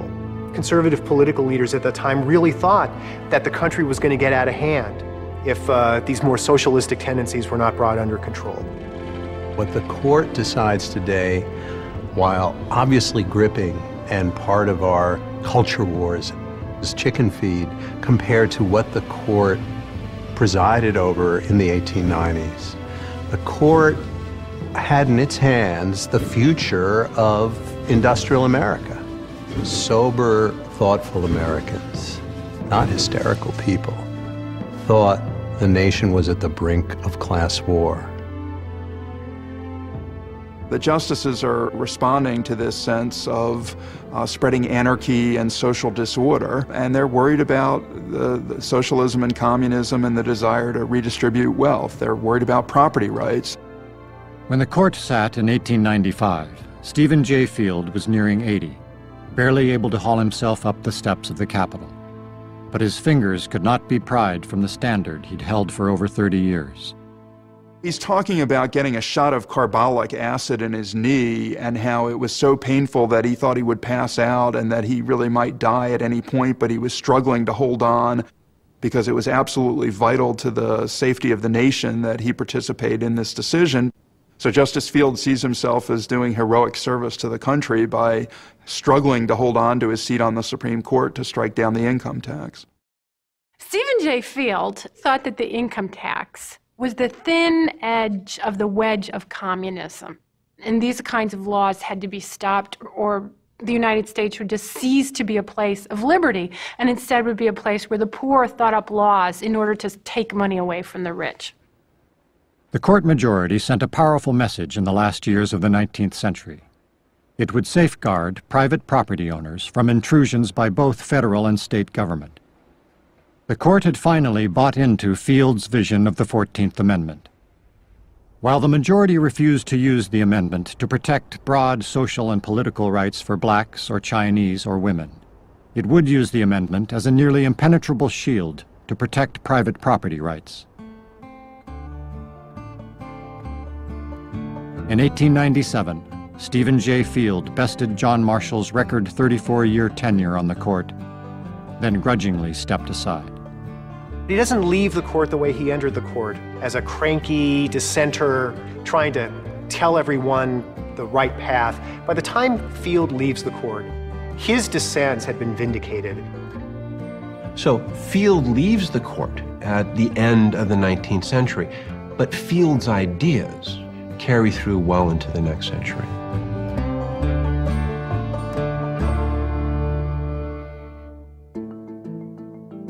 "5 years after Stephen Field's retirement, with his ideas still in full flower, a new kind of justice arrived at the court. By the time he was appointed in 1902, Oliver Wendell Holmes, Jr. had already distinguished himself as Civil War officer, Harvard Law professor, author of renowned works of legal scholarship, and Chief Justice of the Massachusetts Supreme Court. Even at the advanced age of 61, Holmes was a fresh wind blowing into the musty old Senate chamber where the court had sat for 40 years. The old stalwarts, Justice Brewer, Justice Peckham, and even the Chief Justice Melvin Fuller are all deeply religious men. They're convinced that the economic liberties that they've begun to read into the Constitution were handed down by the Lord and a part of natural justice. Oliver Wendell Holmes, on the other hand, did not believe in natural law. He was an agnostic, and he believed that any system of rights that existed in the world was the creation of people, of human beings. There were no God-given rights. We were making this up on our own. He came out and said, all judges inevitably bring to the cases they are hearing their prejudices, their ideas. He's telling the country, watch out for these judges. Me too, me included. There is the story of this young man who essentially asks Holmes, how come you're such a great man, or something like that. And Holmes is supposed to have said, young man, I decided long ago that I wasn't God. Just 3 years into Holmes's tenure, a case came before the court that highlighted stark divisions among the justices, drawing the battle lines for a quarrel that would play out over the next 30 years. And Oliver Wendell Holmes girded up for the second big fight of his life. In 1897, the state of New York had passed a law limiting the number of hours bakers could be required to work. And when Utica bakery owner Joseph Lochner refused to abide by the law, he was twice convicted, fined $50, and ordered to jail until he paid up. Instead of paying, Lochner challenged the maximum hours law, forcing a fight that finished in the United States Supreme Court. When the case finally landed in the old Senate chamber in 1905, New York defended its law. States had been ceded police power to ensure the public health and safety of their citizens. But the court struck down the New York State maximum hours law. In Lochner, which is a law that imposed a maximum 60 hours a week for bakers to work, Peckham asks, well, does this law have anything to do with health? And he concludes, no, it doesn't have anything to do with health. Bread is bread. And while bakers die younger than others, somebody's got to die first. Therefore, the law isn't part of the police power. Instead, it is trying to regulate the employer-employee relationship, and this is not subject to the police power. This is the liberty of contract that individuals have the right to engage in. What the court's saying is that when government tells me that I can't work 80 hours a week as a baker, government is infringing on my liberty to contract my labor. Government is infringing on me as a person, telling me what I can do with myself. Liberty of contract was an idea straight from Stephen J. Field, teased from the soft phrases of the 14th Amendment. It went to the heart of free market ideals. When employers and employees were negotiating terms of a contract, government almost always had to stay clear. That laborers might not have the same leverage as owners was unfortunate, but not within government's power to fix. Where does this liberty of contract get? Where does the court find it in the Constitution? They find it in the Due Process Clause, which says government shall not deprive people of life, liberty, or property without due process. And the court says included in that liberty protection is a right for liberty of contract. It's a very creative reading. It's basically a made-up doctrine. There's a lot of pressure on judges to reach results that they regard as just, and they're willing to stretch and strain with the text if necessary. And in 1973, a lot of judges felt like a woman's right to abortion was pretty important, and the court found it in the Constitution. In 1905, a lot of people thought that a right to contract was important, and the court found it in the Constitution. John Marshall Harlan, joined by two other justices, dissented in Lochner. The state of New York had presented compelling facts as to the health hazard to bakers. That was good enough for him. Oliver Wendell Holmes, acting alone, made a more sweeping dissent, a frontal assault on judicial activism. Holmes says we, the judges, are imposing our policy views on the nation as a whole when we do this. We talk about liberty of contract, we talk about property, we have all these words, but in fact what's going on here is you don't like this legislation. You think this is bad for the country. You may be right, he says, but our job is not to decide whether it's good or bad for the country. It's to decide what do the people of this country want. And New York State can go to hell in a handbasket as far as I'm concerned in its public policy, but my job is to see that it gets there. Holmes did not do this because he had great faith in American politicians. He called them the thick-fingered clowns at one time. He was not a reformer. He was not necessarily in favor of the rights of labor. He just felt that if in this struggle which is going on between interest groups, between labor and capital, if labor wins one and they get a victory in the New York legislature, then who are the judges to make up this stuff in the 14th Amendment and strike them down?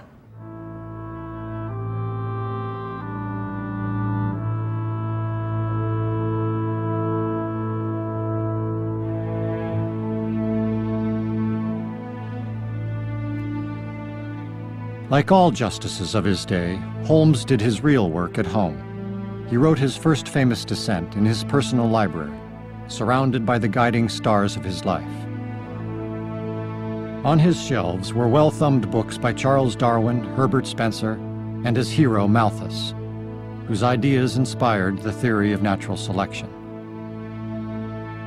In Holmes's closet were battle-torn relics of his war. "These uniforms were worn by me in the Civil War," said a note pinned to them, "and the stains upon them are my blood." He was in rebellion against the certitudes as a result of the war. The one thing that he did come away with, and it also becomes a key to his jurisprudence, is the sort of nobility of the struggle. He said it was our great good fortune to be on that generation that fought this war. And what we learned was that whether you're given by destiny a spade and you dig, or whether you get an axe and you scale the ice, he said, the one true thing you bring to it is a great heart. Holmes is a skeptic without becoming a cynic, which is, I think, what, to me, is endearing about him in a way. He didn't think anybody knew how to make society better, but he was deeply respectful of the people who were struggling to do so. The struggle between capital and labor was the ferocious fight during Holmes's years on the court. Capital held the high ground, but progressive reformers kept pushing for maximum hours and minimum wage laws to ease the daily burden on workers. They wanted limits on child labor and the right of workers to form unions and bargain as a collective.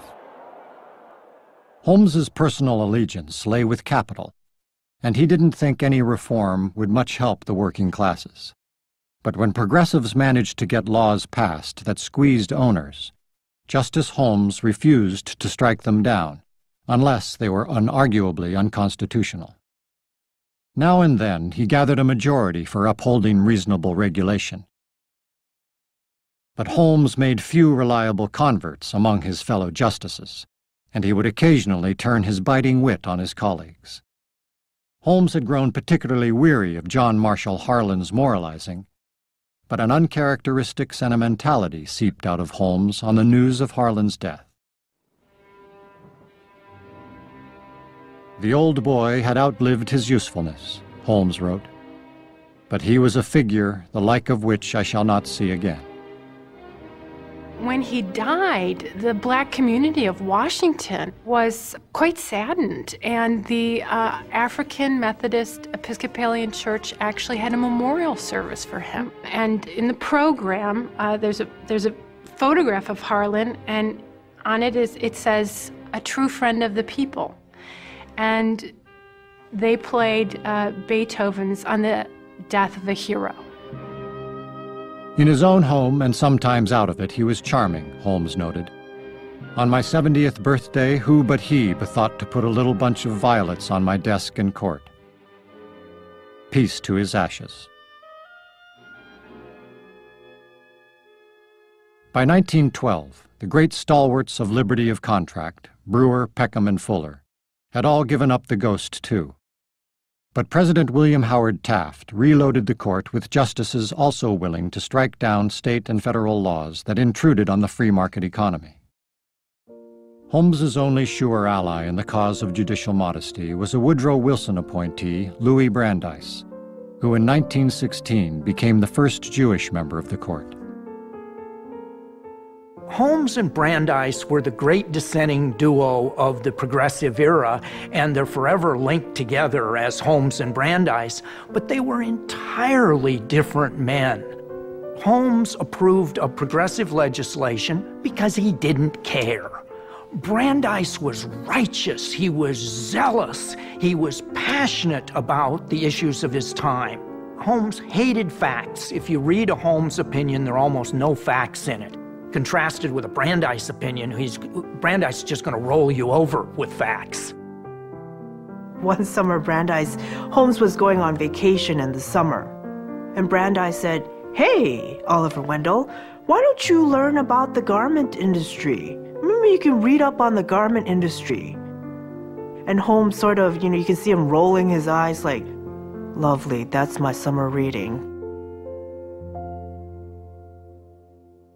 One fact mattered most to Justice Holmes, the head count.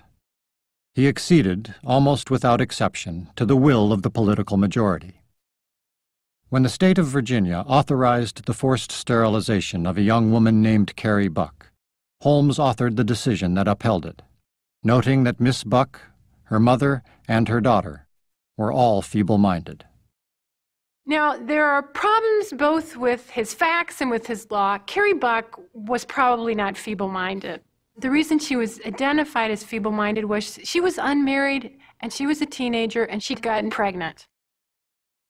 We have seen more than once that the public welfare may call upon the best citizens for their lives, Holmes wrote in his opinion. It would be strange if it could not call upon those who already sap the strength of the state for these lesser sacrifices. 3 generations of imbeciles are enough. Well, maybe Holmes's judicial philosophy didn't make him a sterling symbol of human sympathy. But besides Brandeis, Holmes was about the best hope the progressives had. And support for the progressive movement was being washed away. The economic boom that takes the United States out of the First World War period and telescopes into the 1920s is enormous. And so if you're sitting on the Supreme Court as a defender of liberty of contract, you're saying this is the America that we can have if we just keep government out. If you protect property, you get enormous wealth. You get cars. You get an industrial base which is second to none. You get exports of goods. You get accumulation of wealth and dispersion of wealth. Nobody had to convince former President William Howard Taft, who took over as Chief Justice in 1921. Taft was soon joined by George Sutherland and Pierce Butler, who along with Willis Vandeventer and James McReynolds would come to be known as the 4 Horsemen of the Apocalypse. In 1923, the 4 Horsemen made a clear statement about government's power to insert itself into the employer-employee relationship, pushing the court toward a hands-off doctrine that made even Taft blush. 5 years earlier, the District of Columbia had appointed a board to hold hearings and find a fair minimum wage to be paid to women and children. Employers and employees brought suit, challenging the right of any government to say what workers would be paid. In Adkins versus Children's Hospital, over another loud objection from Holmes, the court struck down the minimum wage law. The court said, hey, if a woman is getting a minimum wage, it means that she would have been willing to work for less. And the difference between that minimum wage and what she would have been willing to work with is a forced extraction from the employer to her. And therefore, it violates due process of law. He wants to pay less, and he should have the right to do so. Justice Sutherland noted that in 2 prior cases, the court had sustained a maximum hours law for women on account of their special needs, and then a maximum hours law for both men and women. So it was assumed Lochner was dead. He said, no, Lochner is very important. Lochner is alive. She was deprived the liberty of contract, clearly, which she is entitled to. The court was little criticized for its creativity or its activism. Its prestige was at a peak. In 1929, Chief Justice Taft convinced Congress to appropriate $10 million for the Supreme Court to have a building of its own. The cornerstone was laid in 1932. That same year, Oliver Wendell Holmes retired, at age 91. He was still in the minority on the question of government's power to regulate the economy. In 30 years on the bench, he had been unable to break the spell of Stephen J. Field. Liberty of contract still held sway. But Oliver Wendell Holmes, the old skeptic whose youthful idealism had been buried among the corpses of Civil War dead, had not lost heart. As I grow older, I grow calm, Holmes had written. I think it not improbable that man, like the grub that prepares a chamber for the winged thing it has never seen but is to be, may have destinies that he does not understand.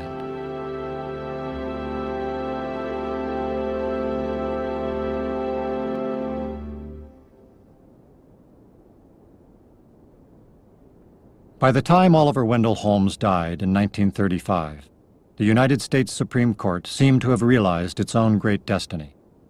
After 145 years of renting space from the Senate, the court moved into a home of its own. The new surroundings, 4 resplendent stories of white oak and mahogany, Spanish, Italian, and African marble, carved friezes and Corinthian columns, suggested permanence and strength. But even as the marbled walls were being built around the court, a storm was gathering outside it. a storm that would challenge the court's cherished and long-held certainties.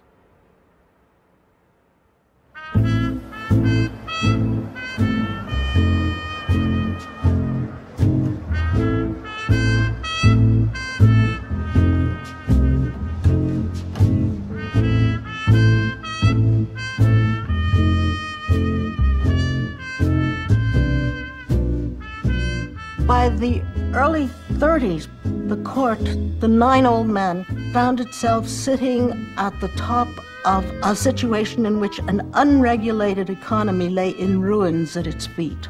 Reserve, protect, and defend.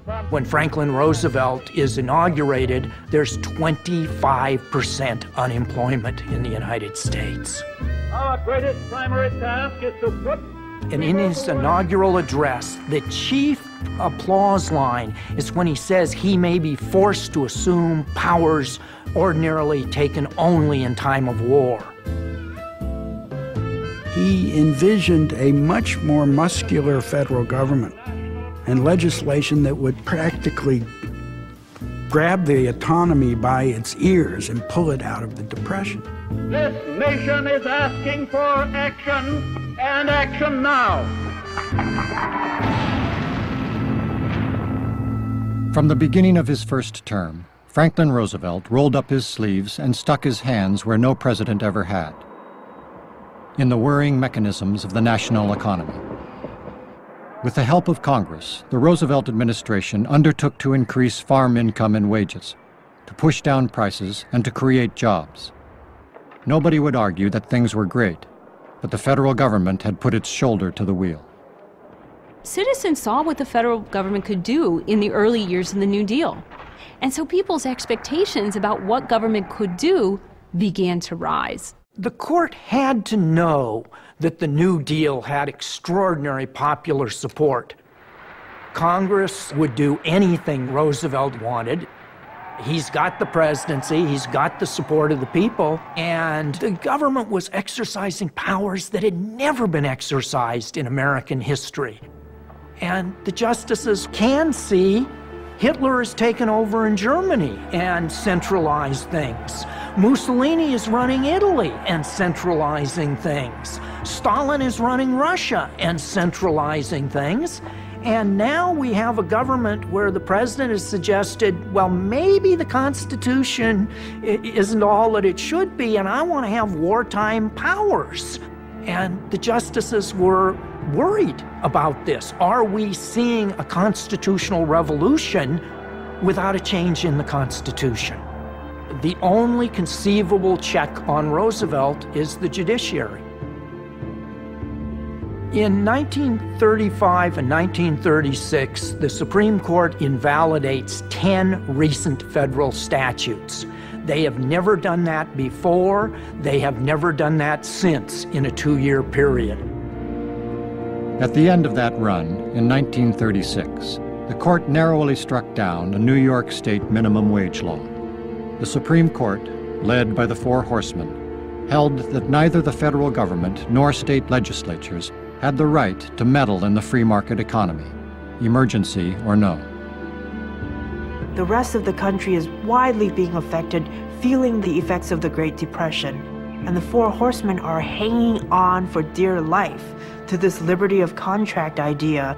I defy anyone to read the opinions concerning the AAA, the Railroad Retirement Act, the National Recovery Act, the Guffey Coal Act, and the New York Minimum Wage Law, and tell us exactly what, if anything, we can do for the industrial worker in this session of the Congress with any reasonable certainty that what we do will not be nullified as unconstitutional.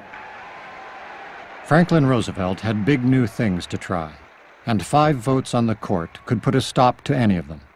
So after the president was re-elected in a landslide in 1936, he went after the conservative old justices. He threatened to create 6 new seats on the bench, fill them with his own men, and thereby give himself a certain majority.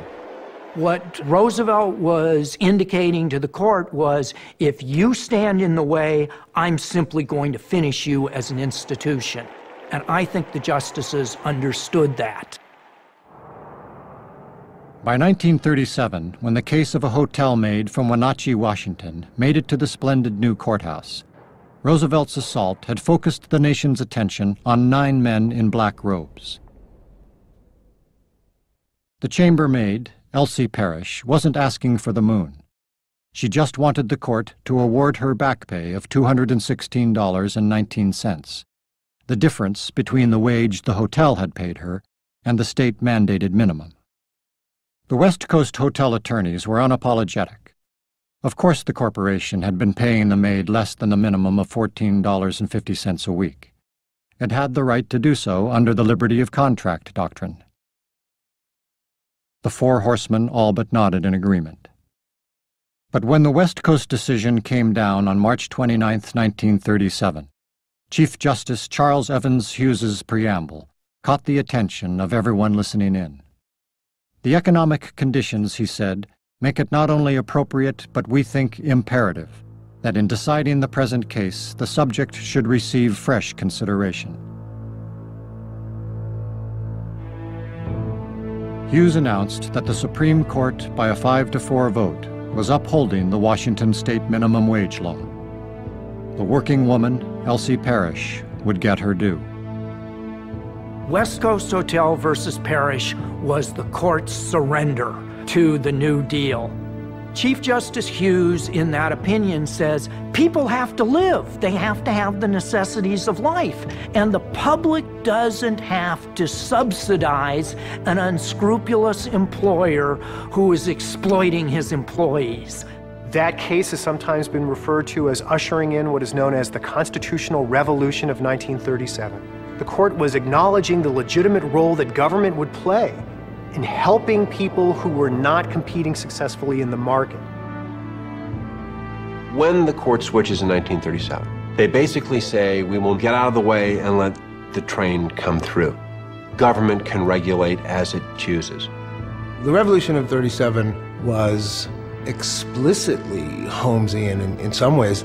They stand back, they let the New Deal proceed, and I think there were contemporaneous reports at the time of people saying, Holmes must be chuckling in his grave now. This is just what he was telling the court to do 20 years ago, and now they're finally doing it. Holmes had said in these economic areas, the court should restrain itself. Let the people work it out. Let the legislatures work it out. Let the interest in society fight it out. But let's don't intervene. And essentially that's what the court did. It pulled back from the whole field of economic regulation, and it made Holmes into quite a prophet.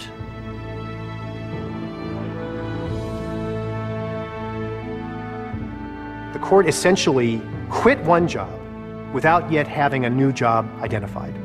The challenge of the court after 1937 was to figure out how to rethink its role in the political system. Could it find a role that was appropriate for a new age?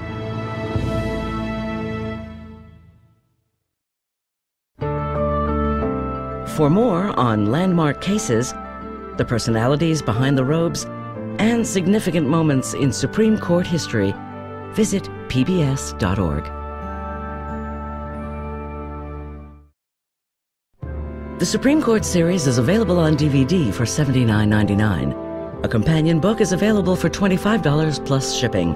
To order, call 1-800-336-1917 or write to the address on your screen.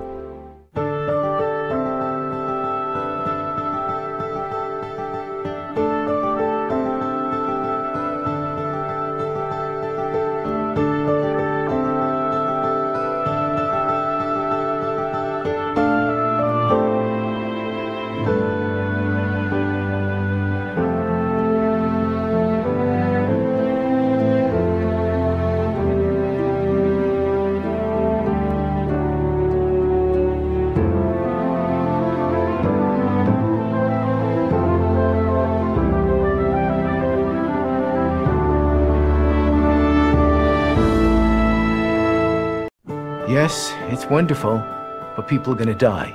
New freedoms bring new perils. Segregation now, segregation forever. And an unlikely champion arises. Why did they write the Bill of Rights? Practically all of them make it more difficult to convict people of crime. It's a time of great social upheaval, and the court will lead the way. we really have a remade idea of individual rights and civil liberties in America. This time on the Supreme Court.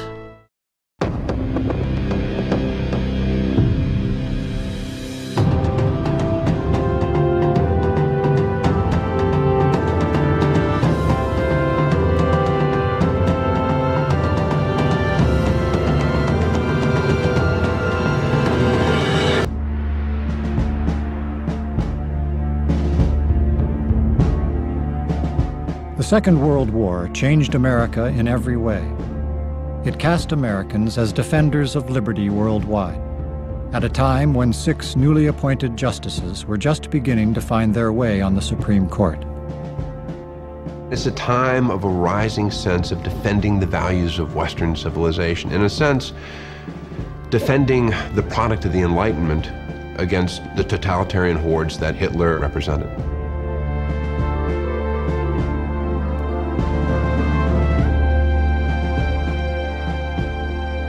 The United States enters this war against fascism, Nazism, and totalitarianism.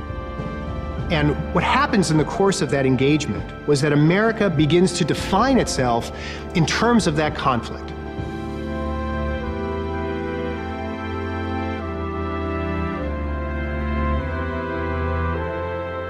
The war changed American ideas on individual liberty and government power.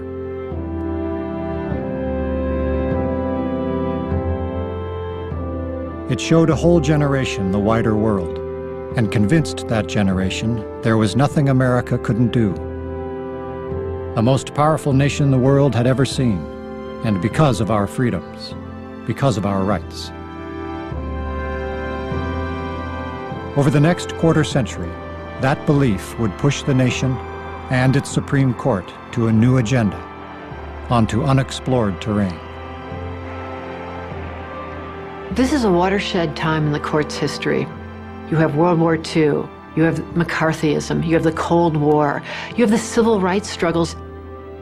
There's tension between national security, national identity, free speech, individual rights. And it falls into the lap of these 9 justices to sort it all out.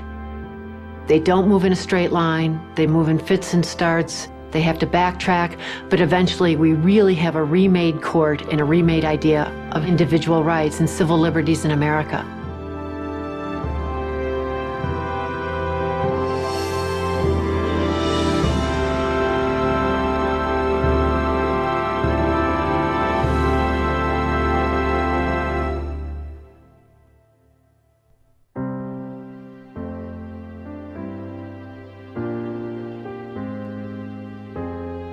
This new idea, a nation of liberties, would find an unlikely champion.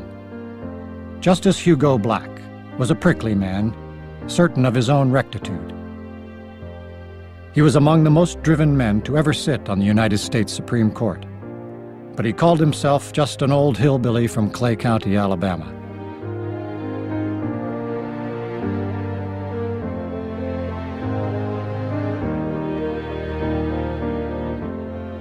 Oh, it was a world that we can barely associate with today. Isolated Alabama hill country. People were considered worldly if they went outside the county. And as a kid, he went to the only real entertainment there was. And that entertainment was the courtroom, up in the Clay County courthouse. Hugo Black never finished high school or college. He got himself admitted to the University of Alabama Law School, but he mostly taught himself the law, along with everything else. He'd read nearly a book a day for more than 50 years. He wanted to know everything. Ambition was the other constant. By his late 20s, he'd made himself a famous trial lawyer in Birmingham, then for a couple of years, a crusading prosecutor. He was enormously successful. He once estimated that he had over 2,000 trials, and he remembered losing about 20. He would cry when he was in a courtroom if necessary. He could manufacture crying, although he would always qualify it. Hugo Black doesn't cry for less than $25,000. Black turned his dramatically won courtroom reputation to political capital with one giant, somewhat surprising leap into the United States Senate. By 1937, he was in his second term, champion of the little guy and a spur for radical New Deal policies, when FDR plucked him for the court. FDR drops a bombshell. Hugo Black, an anomaly, an intellectual leftist liberal from the South. You couldn't dream it up. But this was only the first of several things we couldn't dream up. Black was confirmed by the Senate handily, 63-16, takes a long-delayed trip to Europe. As Black sailed for Europe, a reporter left Pittsburgh to investigate rumors that had been whispered about at Black's confirmation. It was a long shot, a northern newspaperman trying to penetrate the secrets of the society that ruled the South. But he got his story. Tell us, Justice Black, are you a member of the Ku Klux Klan? Wait, what do you want to say to that for? The ex-senator ducks a direct answer and refuses to commit himself to the press. Of course he was a member. It was the only way he can get elected. Without the Klan, he would have been a minor candidate with very little money. It was his campaign organization in every way except name. After all, most people's neighbors, one side or the other, were members. 15,000 of the 32,000 white men in Birmingham were members of that Klan unit. He would go to Klan meetings, he would speak, he would put on the regalia. He would march in some of their parades or their demonstrations, so he was a fairly active member. Crossed swords lay on the Bible on the altar, and he read the oath. I swear that I will most zealously and valiantly shield and preserve by any and all justifiable means and methods white supremacy. Ladies and gentlemen, an effort is being made to convince the people of America that I am intolerant and that I am prejudiced. These insinuations... He would make one statement, a radio address, holed up at a friend's house in the suburbs of Washington. This would be the summation in his greatest trial, his own, and before the grandest jury. The audience for Hugo Black's speech would be the second largest in history, behind only the abdication of King Edward VIII. Intolerance. I number among my friends many members of the colored race. Certainly, they are entitled to the full measure of protection accorded by our Constitution and our laws. I did join the Klan. I later resigned. I never rejoined. He never denounced the Klan. He never gave a reason why he joined and why he resigned. He says, I have no problems with Jews or African Americans. I count them as my friends, and that was it. He could not come up with a good reason why he joined the Klan. The only reason, politics, was too obvious, too crude. The joke in Washington was that he wouldn't have to buy a new robe. He can dye his white one black.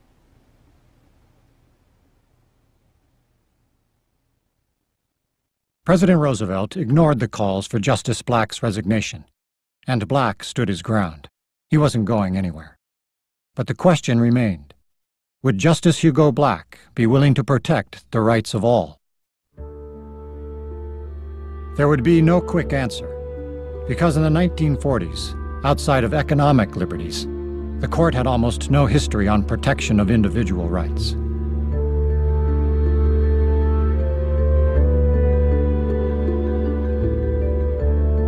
It started with children who were kicked out of school. Because in the run-up to war, the schools were at work building patriotism. In Minersville, Pennsylvania, all kids had to salute the flag.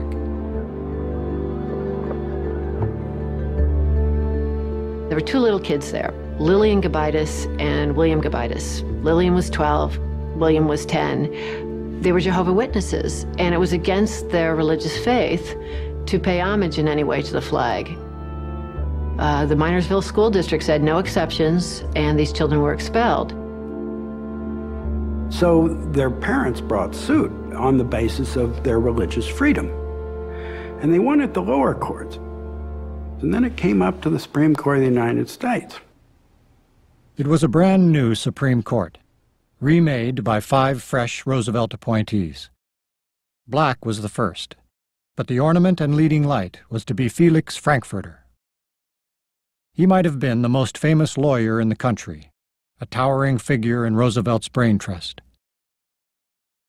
He was an immigrant, an Austrian boy who landed on Ellis Island at age 12, without a word of English. But he dazzled everybody who saw him since, from the Lower East Side to Harvard Law School and beyond. Everybody assumed that Frankfurter would become the leader of the liberal wing of the court. He was a founding member of the American Civil Liberties Union. He was an early supporter of the NAACP. He defended Sacco and Vanzetti, the 2 immigrant anarchists. He advised Wilson. He advised Franklin Roosevelt when he was governor of New York. And of course, he became almost a one-man employment agency for the New Deal. They were called Frankfurter's hot dogs. Some jurists come to this court hat in hand. Frankfurter swaggered in. He expected to sweep the court along, and he did. He wrote the flag salute opinion for an 8-to-1 majority and dismissed the plea of the Gobaitis children with magisterial certainty. What he says is that maybe the policy isn't one that he would agree with, but the states, legislatures, school districts have the right to enact it. It's a theme he struck again and again on the court, and that is it was really the theme of judicial restraint. As long as the legislative and executive branches acted reasonably, the court ought to find their actions constitutional. In this case, as in most others, Frankfurter thought democracy should run its course. If the majority elected a school board and the school board wanted a flag salute, then everybody must salute. It's not that he didn't recognize the value of individual liberty, but he thought that fundamentally the freedom of the people had to be protected through democratic institutions and not through court-imposed settlements. It's an ethic that is extremely deferential to democratic outcomes, but it turns out that the democracy isn't always as protective of people's rights and liberties as we would like to think. Real people had to pay the price for the court's deference. In this case, Jehovah's Witnesses paid dearly. The Gobaitis kids had to be sent away when the family was threatened by vigilantes.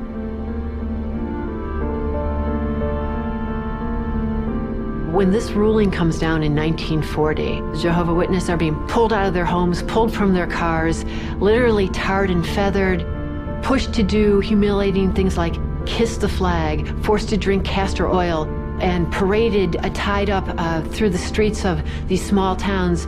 There was one incident of somebody being kidnapped and castrated, and newspapers across the country were outraged by what happened. Shortly after that, Black, Douglas, and Murphy wrote basically saying they were wrong and Gobaitis. Black and his fellow justices almost advertised for another flag salute case, and got one in 1943. In Barnett versus West Virginia, the vote was 6-3 for the Jehovah's Witnesses, and the court held the decision to announce on Flag Day to signal that a major shift was underway.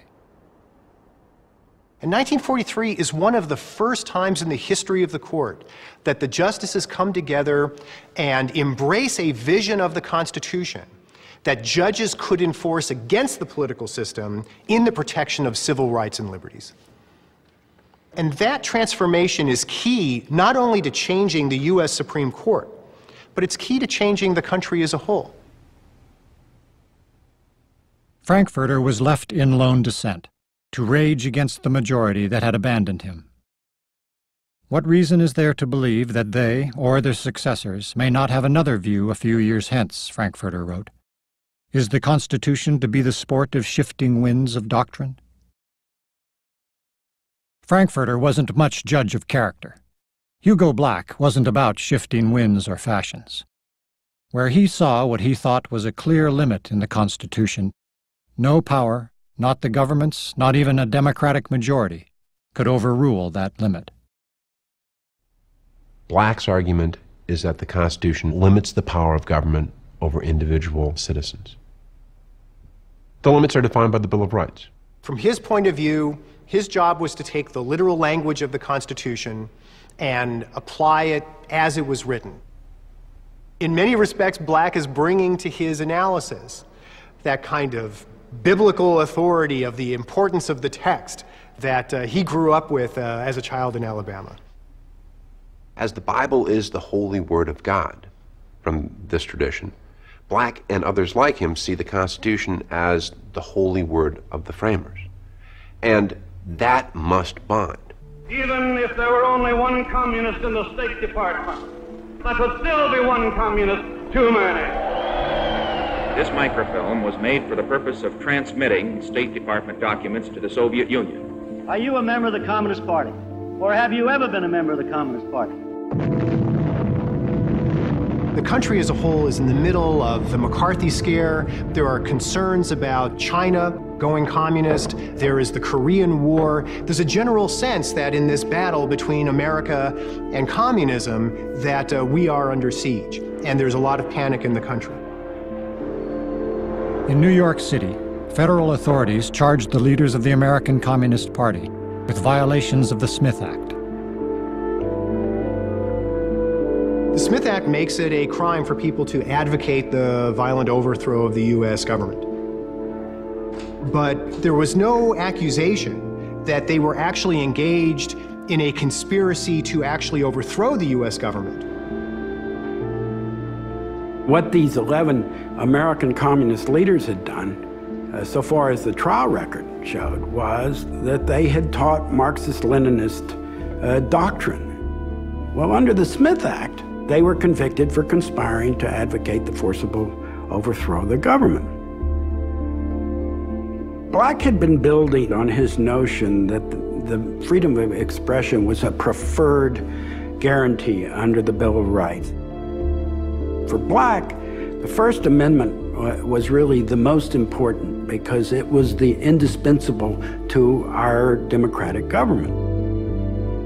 Now, if a man were to say this to me out on the street, Congress shall make no law. That's the First Amendment. I would think, amen. Congress should pass no law.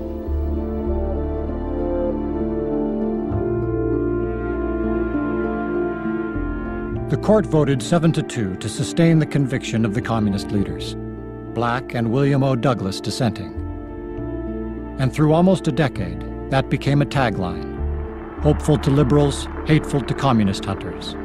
Black and Douglas dissenting. In his dissent in Dennis, Black says the following: public opinion being what it is now, few will protest the conviction of these communist petitioners.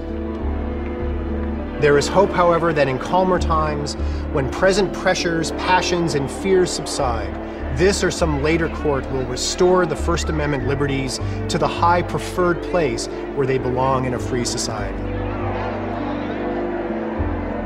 When Black and Douglas stood to defend free speech, they were tagged as communist sympathizers. FBI Director J. Edgar Hoover opened secret files on both men. He would later wiretap Black's home phone. Black never complained in public, and he didn't mind writing in dissent.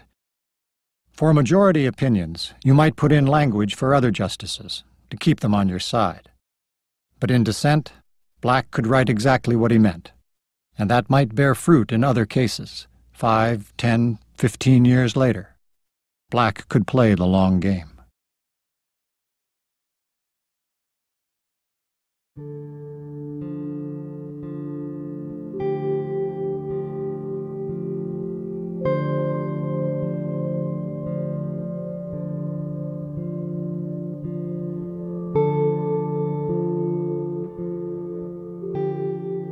Segregation had been not just custom but law in America for generations. Separate but equal had been blessed by the Supreme Court back in 1896 in Plessy v. Ferguson. Whites and blacks traveled in separate railroad cars, drank at separate fountains, ate in separate restaurants, attended separate churches, and were buried in separate graveyards. Still, times were changing, and the NAACP lawyers figured they might be able to push the court to change along with them. It was a long shot, but better than waiting on Congress. The South was not a democracy in the 1950s. Only something like 20% of African Americans were registered to vote in the South. White Democrats in the Senate could filibuster to death any civil rights legislation. That was a pattern all the way from the 1920s to the 1950s. One of the profound ironies of 20th century civil rights history is that the Supreme Court was arguably more Democratic than Congress and the presidency. By the early 50s, segregation was frayed by the war and torn in spots where the court had acted. The white primary was outlawed. Housing covenants outlawed. Some graduate and law schools were forced to admit blacks. But the court was aware that the big fight was still to come. The schools, K through 12, white children and black in the same classroom. Southerners assumed that if grade school kids were in a desegregated setting, they'd get to know each other and they'd get to date each other and then they'd marry each other. And that was the strongest taboo that the South held.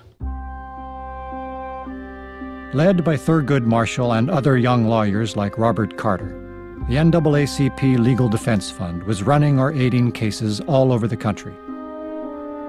The court picked 5 and consolidated them into one set of arguments, forever known as Brown v. Board of Education of Topeka, Kansas. As oral arguments approached, people camped outside the building to assure themselves a seat in the courtroom. NAACP lawyers Marshall and Carter were up against a formidable adversary, John W. Davis, a former presidential candidate making the last of his 140 appearances at the Supreme Court. But his arguments had a familiar ring. Separate wasn't necessarily unequal. Blacks should be happy with the way things were. Didn't states have the right to educate their children as they saw fit?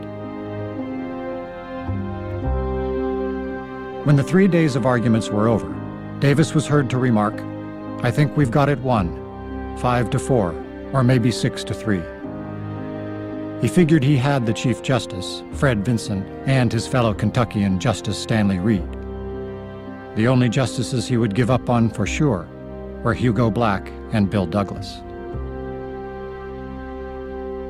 Still, at the conference after the hearing, the justices never got to a vote.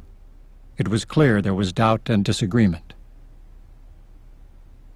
Justice Douglas, in a private memo, said that when the case was first argued, there were only 4 votes to strike down segregation, and there were 5 justices who were not yet prepared to do that. Many of the justices thought segregation was profoundly wrong as a personal matter, as a moral matter. They thought segregation was Hitler's creed. That's how Justice Black once referred to it.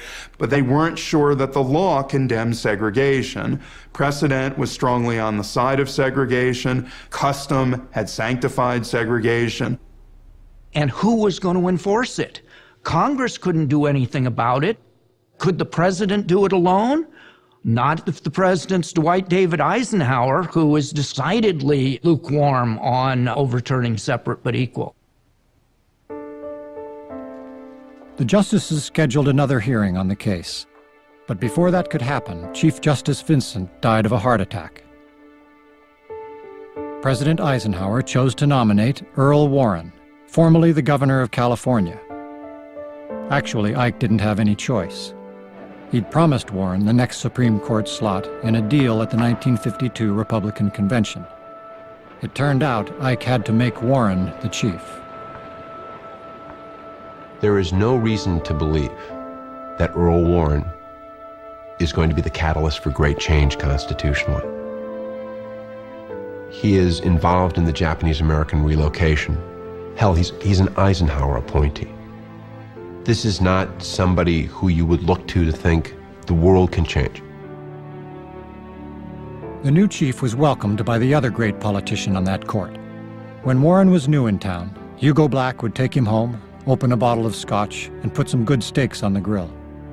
They'd talk about the court all night. Warren asked Black to run the court conferences until he got his feet on the ground.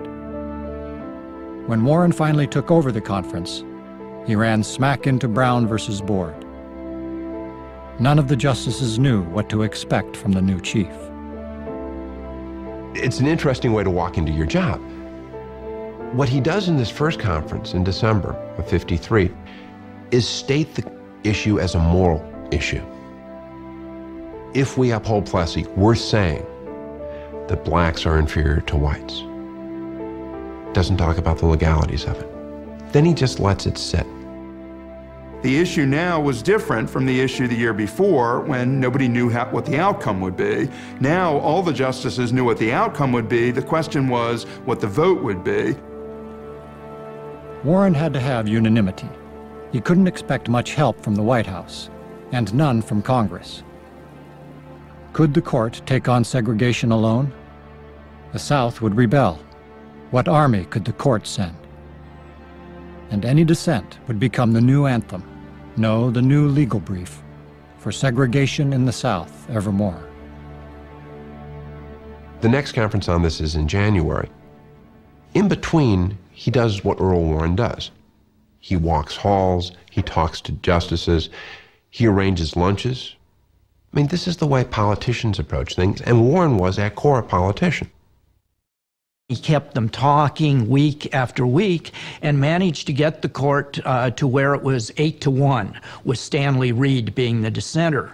He then went into Reed's office and stated, "Stan, you're in this alone now. You've got to do what's best for the country."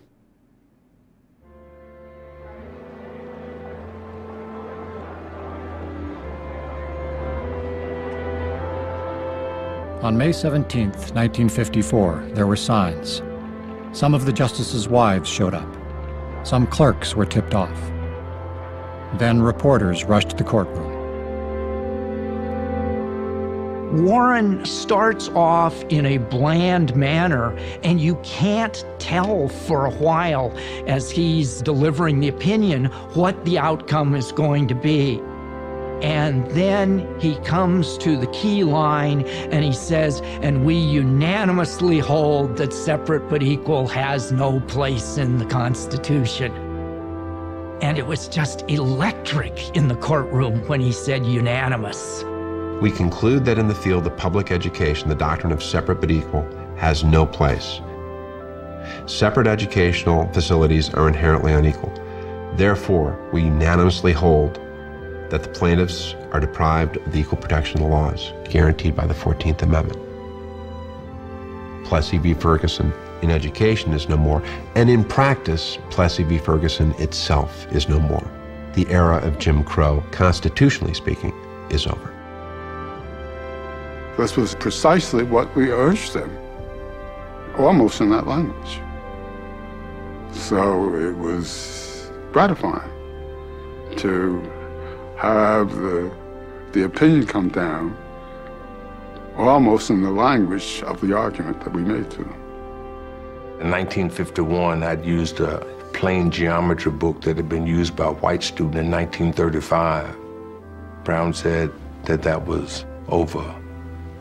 The hand-me-down tubas that I played in the high school band from the white high schools, it said to me that that was ended. And it said to me that at some point, I would not have to travel from Atlanta to Greencastle in Indiana to get an undergraduate degree. That my family, my cousins, my neighbors could go to Georgia Tech and to the University of Georgia. The Supreme Court decision of 1954 was for me the Magna Carta. It was the second emancipation. It was a great moment. What I did believe was that it would end segregation and discrimination in the country. And what I also believed was that it would provide equality for black people. What I didn't realize, and this comes with experience, is that segregation was a symptom of a larger evil in the society, which is white supremacy. Black went to a dinner a couple of days later, and all the guests said, "Oh, this is wonderful. Oh, marvelous." A Black said, "Yes, it's wonderful, but people are going to die." He had seen at first hand in the Klan and otherwise in Alabama how raw emotions were and how close to the surface they were. And he said that the tree of liberalism will have to grow with people's blood. For years after the case, when Black went home to Alabama, he wore a bulletproof vest. Then he stopped going altogether. He was the most reviled native son. In 1959, the state Senate resolved that Black's remains must never be buried in Alabama's sacred soil. By that time, Black's best friends had cut him off. His son, Hugo Jr., had to leave Alabama. He was getting telephone death threats. A crowd tried to burn him an effigy on his front lawn.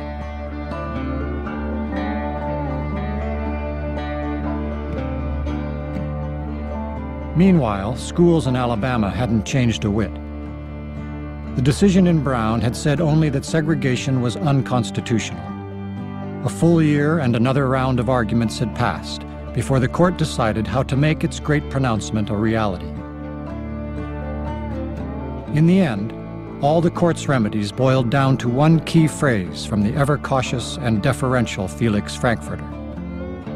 Desegregation would proceed with all deliberate speed. Throughout its long history in English and American law, Frankfurter knew, the phrase had always invited a process more deliberate than speedy. The problem with the all deliberate speed was that it compromised the court's integrity. That was a corrupt decision. When you have a constitutional right, it vests immediately. And what they did with that one was because of race. They said this over time. A racist decision meant, I suppose, to ease the South's acceptance of it. As it turned out, it didn't do that. How do you boys feel about it? They don't want no niggers. No niggers. No niggers. They don't want them. No, they don't want to come to school. They just want to come and cause trouble. Do you ever see any prospect, sir, of integrating schools in Prince Edward County? No, sir. I don't believe it'll come in our lifetime in Prince Edward County.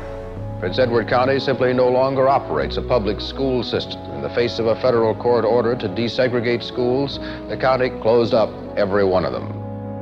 In 1960, which is 5 years after that order came down, 1 in 1,000 school-age African-American kids in the South are attending integrated schools. That's really an extraordinary instance of nullification of a Supreme Court decision. It wasn't clear what the answer was going to be. There was very little integration and a lot of massive resistance. And the court had to think that our most important pronouncement may be one that the country simply ignores. Segregation won't end, but the court's authority will. The NAACP's litigation strategy has flopped. The Supreme Court is missing in action. Nothing that the NAACP wins gets any results. And as a result, you get the youthful activists that start the freedom rides in the spring of 1961, that began the sit-in movement in the spring of 1960. And I say segregation now, segregation tomorrow, and segregation forever. Brown radicalizes Southern politics. It produces politicians who are more extreme in their commitment to white supremacy.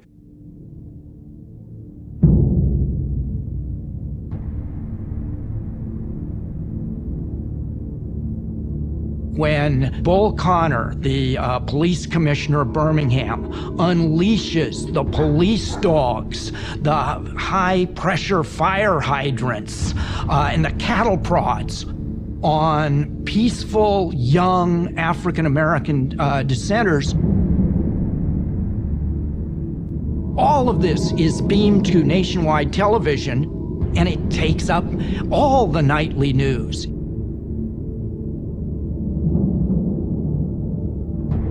The effect of the pictures on TV was electric. Civil rights became the nation's agenda. Still, the battle between the new civil rights activists and the white segregationists might have stayed a standoff. Integration might have stalled for another 10 years, except for a third force that was also becoming more hardline. I regret to announce that Associate Justice Frankfurter has retired from regular active service on the Supreme Court. Hugo Black's old adversary was gone, and with him, his ideas of judicial restraint. Over the next 5 years, Justice Black would lead the Warren Court to an expansive vision of individual rights. This was his time. With 5 votes, the new liberal majority could do anything it chose. And one thing it chose was to revisit the schools in Prince Edward County, Virginia, one of the 5 original cases in Brown.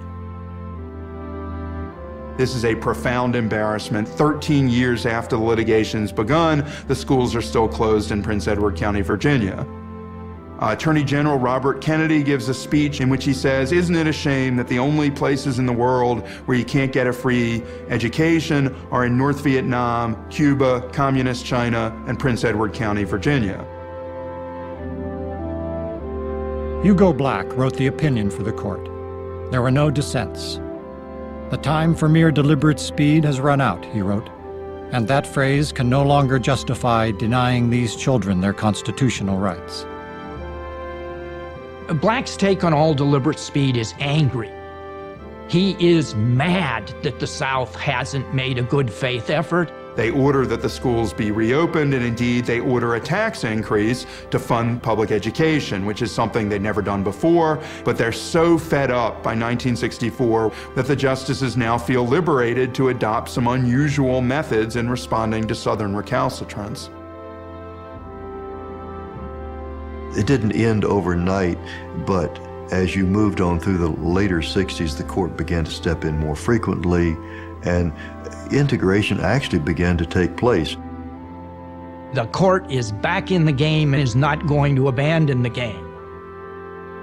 Then, with the landslide election in 1964, you've got President Johnson enthusiastically backing civil rights, and 2/3 majorities in both the House of Representatives and the Senate of the Democratic Party.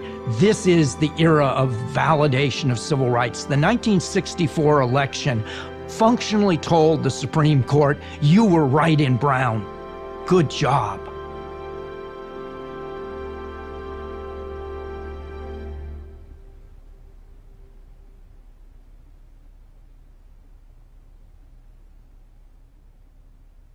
When he arrived in Washington as a U.S. Senator, he started acquiring and reading the kinds of books that all of us say we're going to read, and you typically don't get around to it. Books like Thucydides, Gibbon, or Carlyle, really the great books. He would write in the margin and argue with the author. There'd be these marginal notations like rubbish or nonsense or no underscored. You could see this conversation going on between Hugo Black and the long dead Greek or Roman author of that particular book. What I came to appreciate, the insight that came to me was that surely Hugo Black read the same kind of books that the founding generation read. that the worldview he had of the Constitution was framed by books that would have been on the shelves of an educated 18th century person, like the ones who went to Philadelphia in 1787. Hugo Black's story didn't start in a library, but a courtroom in the Old South. He'd seen justice dispensed, and injustice too, that stemmed from poverty, bigotry, or simple ignorance, especially where the states would not bow to the Bill of Rights. Hugo Black worked in courthouses as a trial lawyer in Alabama. He was a police court superintendent at one point. He was aware of police brutality. Confessions were being extracted from innocent people by third-degree techniques. There was no right to a lawyer. You could be held incommunicado by the police. And he thought that the Bill of Rights ought to protect citizens against abuse by local police, by state governments, by state legislatures.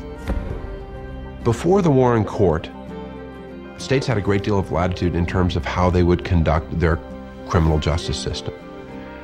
So, unless there was some gross abuse of police authority, states could largely do what they wanted to do. Since the 1940s, Hugo Black had been arguing that the Civil War had changed all that.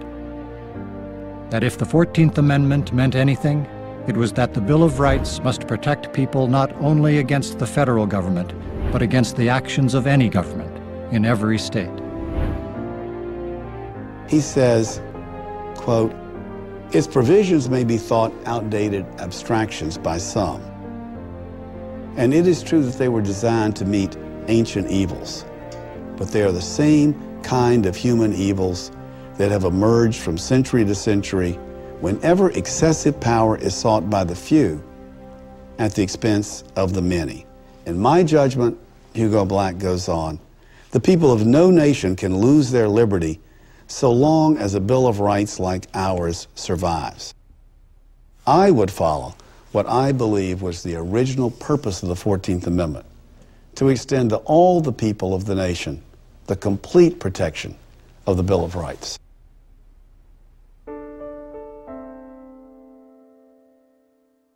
Clarence Earl Gideon had broken into a pool hall in Florida and had been convicted of breaking and entering, but he didn't have a lawyer. He was too poor to afford one. And when the case got to the Supreme Court, the argument on behalf of Gideon was it's simply a violation of due process of law for a person to be tried and convicted in a criminal court without a lawyer. People that can afford one have those protections, but poor people don't. It was something that every American could understand was wrong. If the prosecutor's a lawyer and you are an indigent defendant, which probably means you're really down on your luck, how are you going to win? Gideon was the one that somehow went to the heart of the whole criminal trial process. Gideon was the embodiment of Hugo Black's argument that Bill of Rights guarantees ought to apply to the states. I knew as we worked on that opinion, here was one that was going to be in the case books as long as people study American constitutional law. This would be one of the big ones. For Black, the restrictions on state power were in the words of the Constitution. There it was, in black and white. But if the text was his mandate, it was also his limit. By 1965, he had to split with his longtime colleague and ally, William O. Douglas. Black and Douglas, the New Dealers, now old men, had voted together for a quarter century, but not in Griswold versus Connecticut.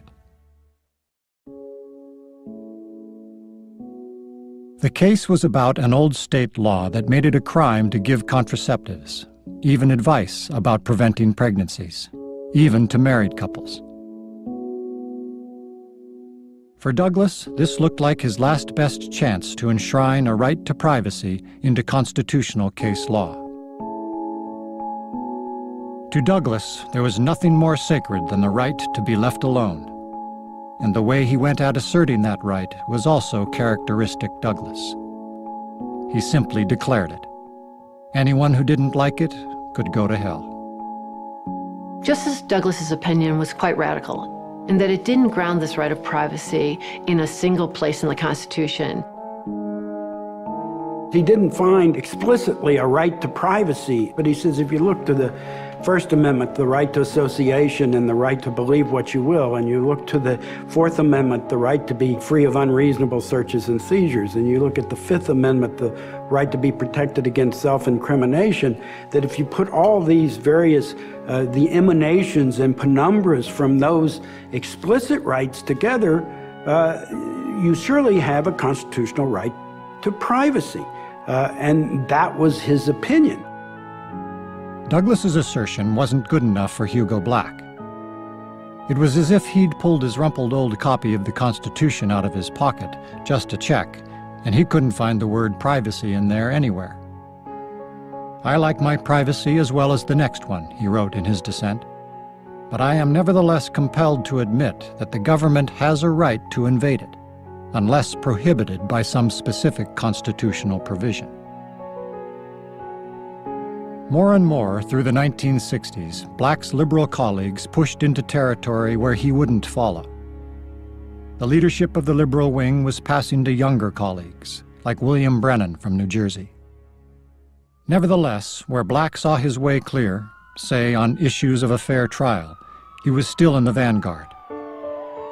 In 1966, the court put an end to a practice that Hugo Black had seen and decried as a young prosecutor, back in Birmingham in the 1920s.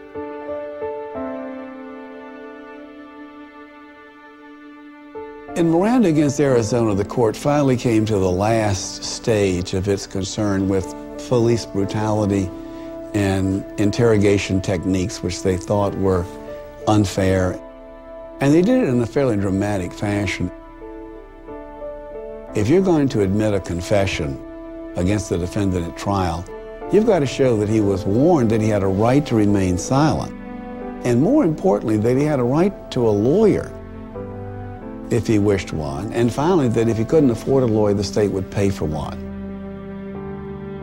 After the war in court, you cannot introduce illegally seized evidence into a trial. States can't do that. Previously, they could.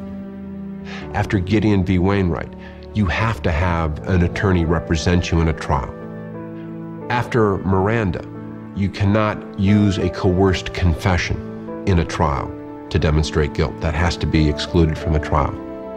So what you do is you move from a state-based criminal justice system to a criminal justice system that has to conform with nationally imposed rules. 30 years had passed since Black joined the court. He had little left to prove now. When LBJ appointed Thurgood Marshall, the man who'd led the legal assault on segregation, Marshall asked that old Klansman Hugo Black to give him the oath of office. But just as Black's great Arch of Rights was receiving its capstone, people started saying it should be torn down. As Marshall took his seat, cities were going up in flames. There was a crime wave in the country. Public attitudes about the court were changing, and not for the better. Was the court protecting liberties or criminals? Mr. Justice, do you think that those decisions have made it more difficult for the police to combat crime? Certainly. Why shouldn't they? What were they written for? Why did they write the Bill of Rights? They practically all relate to the way cases shall be tried. And practically all of them make it more difficult to convict people of crime. What about guaranteeing a man a right to a lawyer? Of course that makes it more difficult to convict him. What about saying he shall not be compelled to be a witness against himself? That makes it more difficult to convict him. What about the no such unreasonable search or seizure shall be made? That makes it more difficult. They were written to make it more difficult. Black could protest in his time-honored way. There are the words in black and white. But the country around him was changing.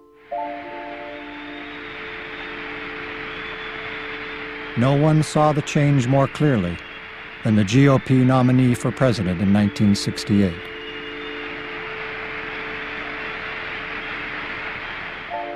Some of our courts, in their decisions, have gone too far in weakening the peace forces as against the criminal forces in this country. Crimes of violence in the United States have almost doubled in recent years. Today, a violent crime is committed every 60 seconds. Richard Nixon has a heyday with these rulings, particularly Miranda.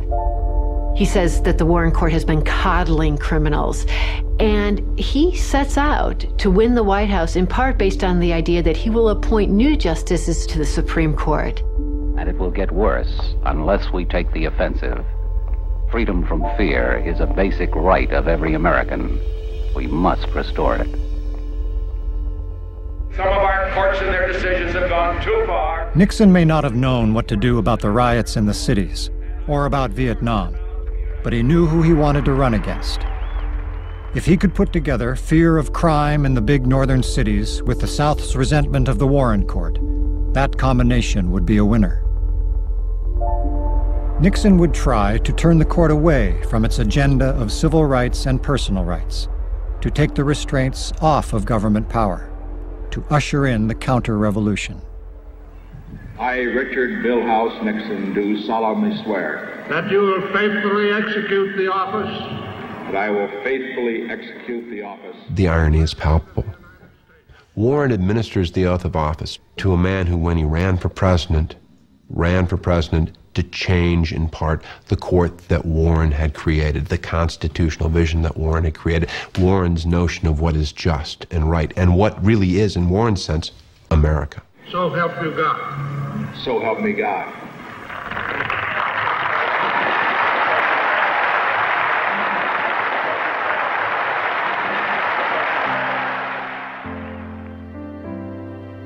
Hugo Black was approaching his 83rd birthday, the end of the long game.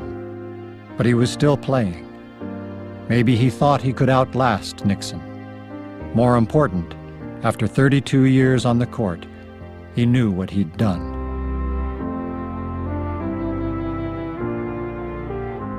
I think he let January 20th, 1969 pass without being very upset about it. I think he thinks the election of a mere president is not likely to change what has been put in place by the court. The court had accomplished so much. I mean, no one would have thought from the vantage point of the late 1930s that the court would be able to take on racial segregation, eliminate all the Jim Crow laws, protect rights of citizens against state government in the police stations and in searches and in seizures. No one would have thought all that could have been accomplished.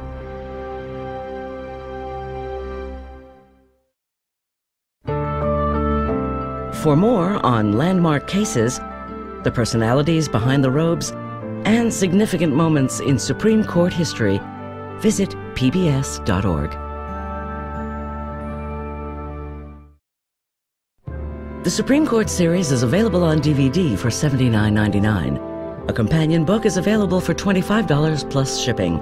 To order, call 1-800-336-1917 or write to the address on your screen.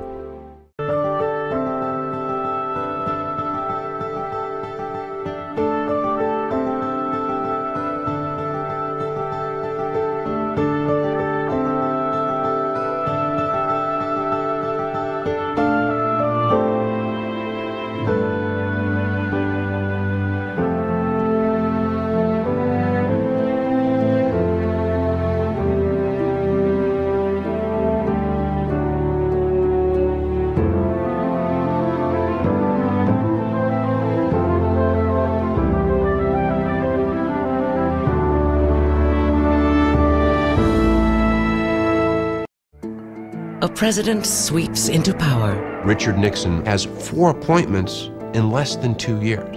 But among the new justices he appoints, one man will leave his mark. If people agreed with him, well and good. If they didn't, that was all right too.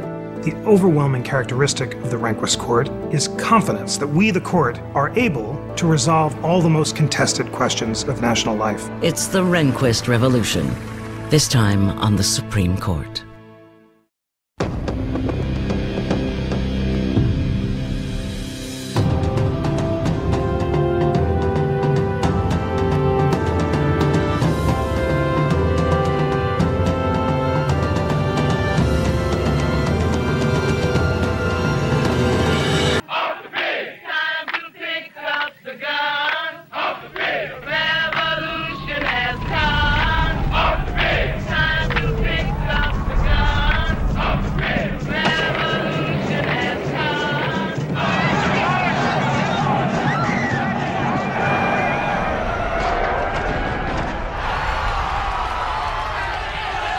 Tonight it's time for some honest talk about the problem of order of the United States.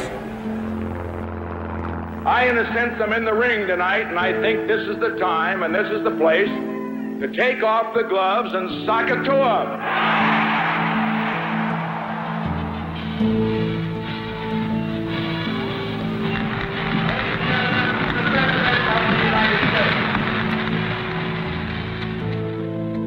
Richard Nixon rides into town and says, "We will give you order. We will give you peace. We will give you what you want, which is security." So Nixon's promise is to end the chaos, to end the disorder. And part of that was, from his perspective, a function of the court. Nixon's committed to appointing justices who will repudiate much of what the Warren Court's done. Nixon gets his chance, and it's an extraordinary chance. This is something that no president since Roosevelt had had. He has 4 appointments in less than 2 years. There are 9 people on the court. That's almost half the court. You wipe out almost half of the Warren Court in one fell swoop. So the stage is set for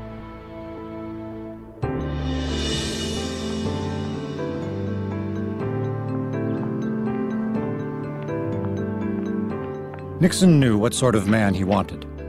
Strong conservatives who believed in law and order, nominees from the South, and with judicial experience, and young enough to serve some decades on the court. He wanted judges who would stick to the letter of the Constitution, and where it was fuzzy, let the government do what it liked. He called them strict constructionists. And to find them, a bright young man searched the rosters, the Assistant Attorney General, William H. Rehnquist. Strict constructionists became the code word for not people like those on the court. Strict constructionist was going to favor government and law enforcement against individual liberties, and certainly those of criminal suspects. Ladies and gentlemen, I'm very proud tonight to nominate as the 15th Chief Justice of the United States, Judge Warren Burger.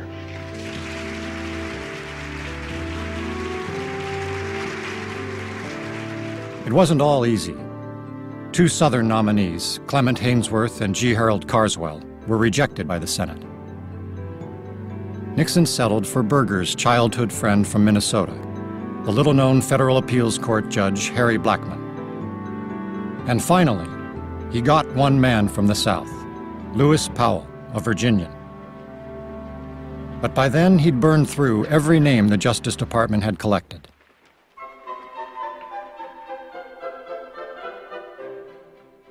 What about that Rehnquist fellow?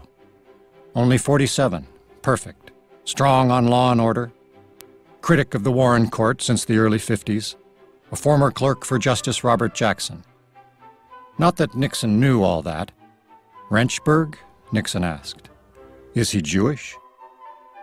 Nixon doesn't know him other than visually. And Rehnquist is something of a flamboyant dresser. He favored pink shirts. Richard Nixon was not a pink shirt kind of guy. Rehnquist had long hair. He wore it over his ears, and he had long mutton chop sideburns. He had been #1 in his class at Stanford Law School. He had clerked for Justice Robert Jackson. He had written an article decrying the influence of liberal law clerks, making the court too liberal. I remember him telling me a story that he won a lot of money in a betting pool because he was the only one who thought Eisenhower would beat Stevenson among the clerks for the presidency that year. So he always was by himself, sort of politically in some ways. He was very, very smart, very, very conservative. He thought the Warren Court stood for a court that was much too overly solicitous of criminal suspect rights and communist sympathizers. Rehnquist was the most active in the Nixon Justice Department in monitoring the work of anti-war groups who were thought to be a bit unpatriotic. Rehnquist's hard opposition to the anti-war groups rang the alarm bells in the Senate. And then there was an allegation that, back in Phoenix, he'd served as a GOP poll watcher trying to keep blacks from voting. It was certainly fact that he wrote in opposition to a public accommodations law, contending that all the law in the world wouldn't make whites like colored folk. So what was the point? In the Judiciary Committee, Lewis Powell sailed through by unanimous vote. Rehnquist got by the same day, but with noise, contention, and a solid block of Democrats against him.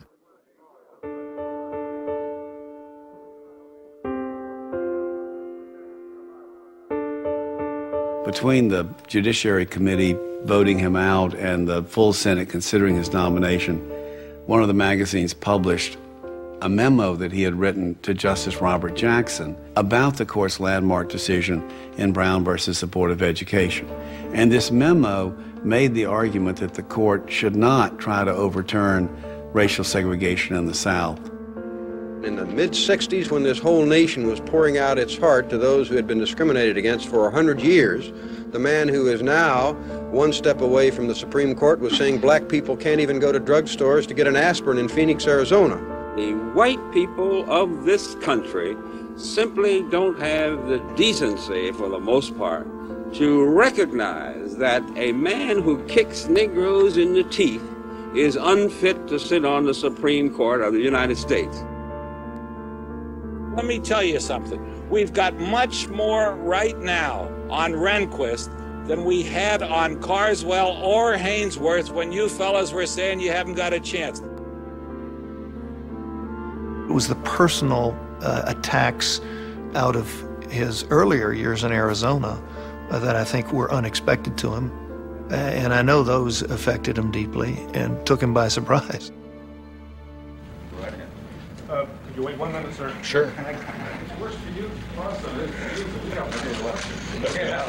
I want to express my thanks to the Senate for having confirmed me, and again to the President for having shown the confidence in me that he did by nominating me, and to the many people in and out of government without whose loyal support the outcome might have been quite different. Thank you. Will you answer some questions? No, I'd rather not. Thanks. I'll give you only one last bit of advice because you're going to be independent, naturally, and that is don't let the fact that you were under heat change any of your views. I'll remember them, so just be as mean and rough as I said you were, okay? Thanks, Mr. All right, but just good luck. Bye. Bye. Mean and rough were about law and order, but that wasn't what he would run into. Before he could even take the oath, his fellow justices were hearing a little-known case that would push them onto new terrain, ground they weren't eager to traverse.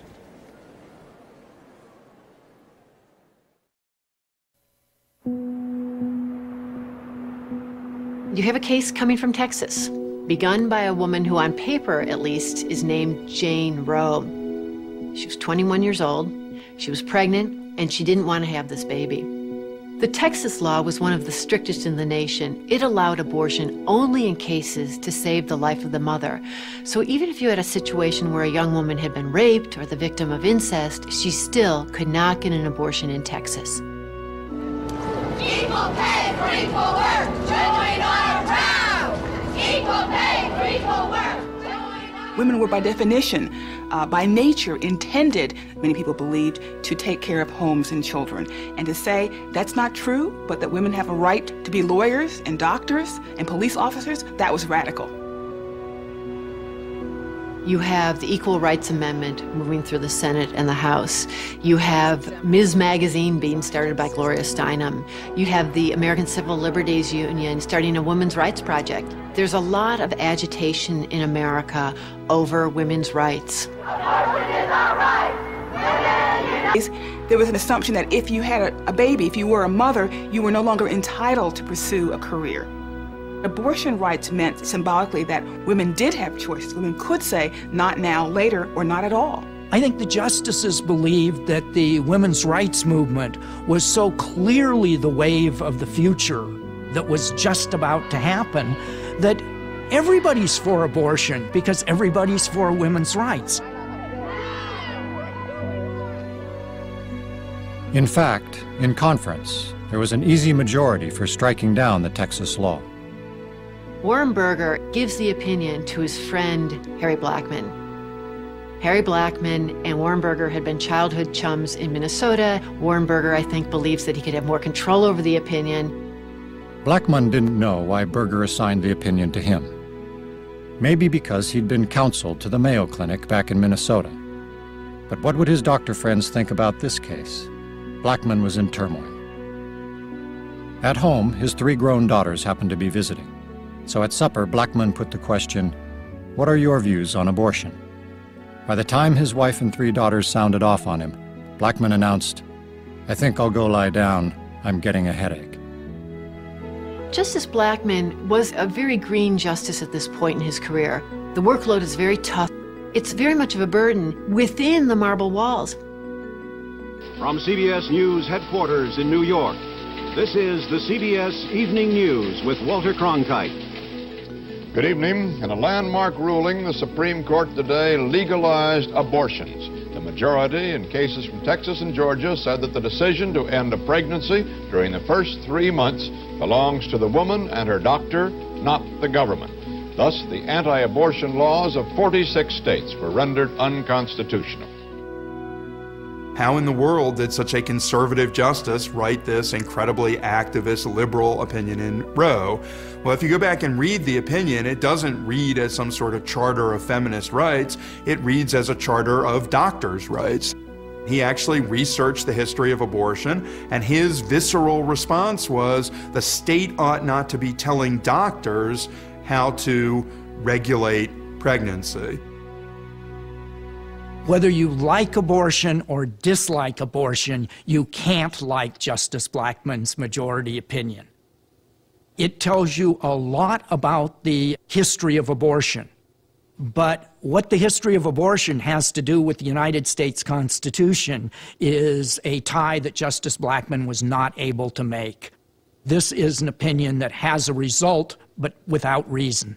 He's looking at it in terms of a decision that should be left between a physician and a woman. But of course, this is a test of what the Constitution holds. And what he ends up doing, in his opinion, is grounding it in a right of privacy. William Rehnquist was in the Justice Department and helped screen Blackmun. And here he sees this man writing this very expansive opinion in Roe versus Wade.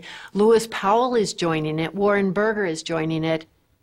Rehnquist is by himself among the Nixon appointees at that time. Bill Rehnquist saw the Constitution very narrowly protecting individual rights. So he never could have envisioned a right of privacy to be found in the Constitution. Rehnquist is arguing that the court has no business deciding it. There's no constitutional hook, because you can't pretend that the text of the Constitution says anything about abortion. You can't pretend that the legislative history of the 14th Amendment says anything about abortion.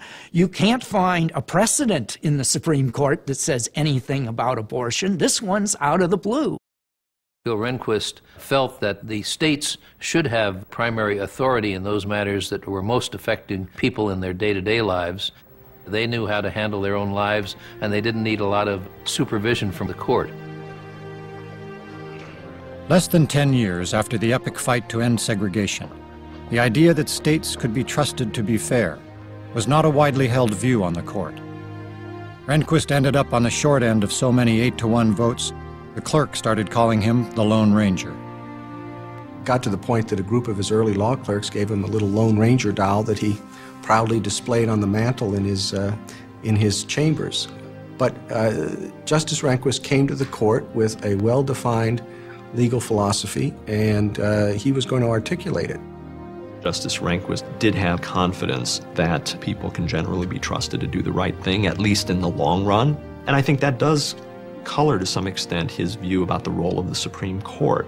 If you think people are basically pretty good, then you don't need a bunch of platonic guardians sitting in a marble hall in Washington, D.C., ordering them to do this or that. He stood by himself. It didn't seem to trouble him. Even though he was the only dissenter, he wasn't going to change his views and say, okay, you got me, I'm by myself. This is not an angry man. This is a man who is simply not winning. at this point in time. He was not a self-doubter, nor did he think he had to impose his views on the rest of the world. He just set out what he believed, and he thought it was persuasive, and if people agreed with him, well and good. If they didn't, that was all right too.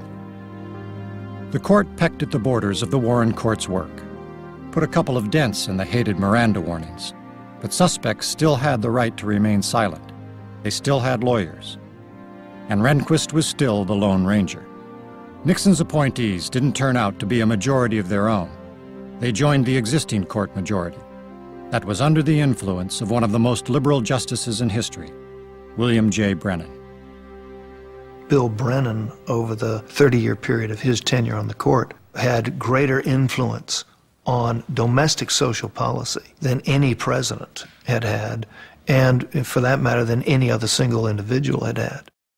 Justice Brennan was active in using the Constitution to reshape American law and politics. He had real empathy for people who were weak or powerless, who life had treated badly, and he believed that people should do what they could to help those people wherever they were. What was the Constitution for? What good was it if it didn't actually help to make the lives of the citizens of the United States better? Brennan's approach to the law was that to have any impact on the law, you have to win the case. It takes 5 votes to win. That's the first thing he always told his critics. You can't do anything here without 5 votes. So Brennan was adroit at doing what Warren did, which was walk the halls, work the justices, find out what could bring them to his position. He'd write memos. I don't think we're very far apart here. If I were to do this, could you see clear to sign the opinion? This is the Brennan style.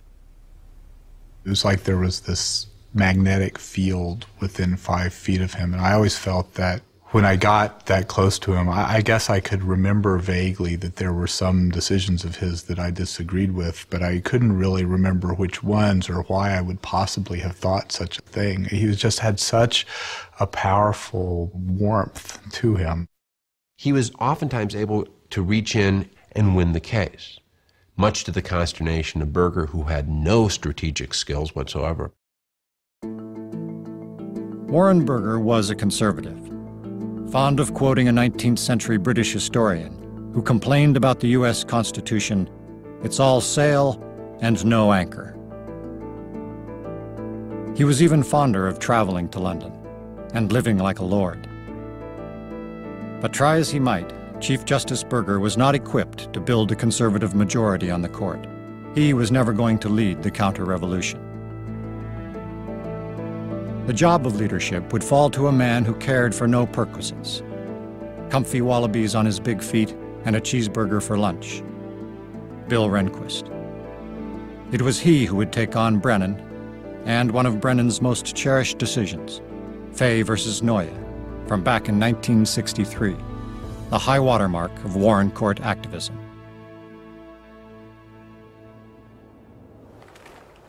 The criminal law jurisprudence of the Warren Court is just thoroughly tied up with the race issue, and is very much undoing a deeply ingrained, long-standing system that involved mistreating blacks in the South. Justice Brennan believes the federal courts were going to have to do something to push that system and make it change. And that's only going to happen if the Supreme Court can expand the authority of the federal courts so that the federal courts can begin to push the state courts. And that's what they did in Fay v. Noya.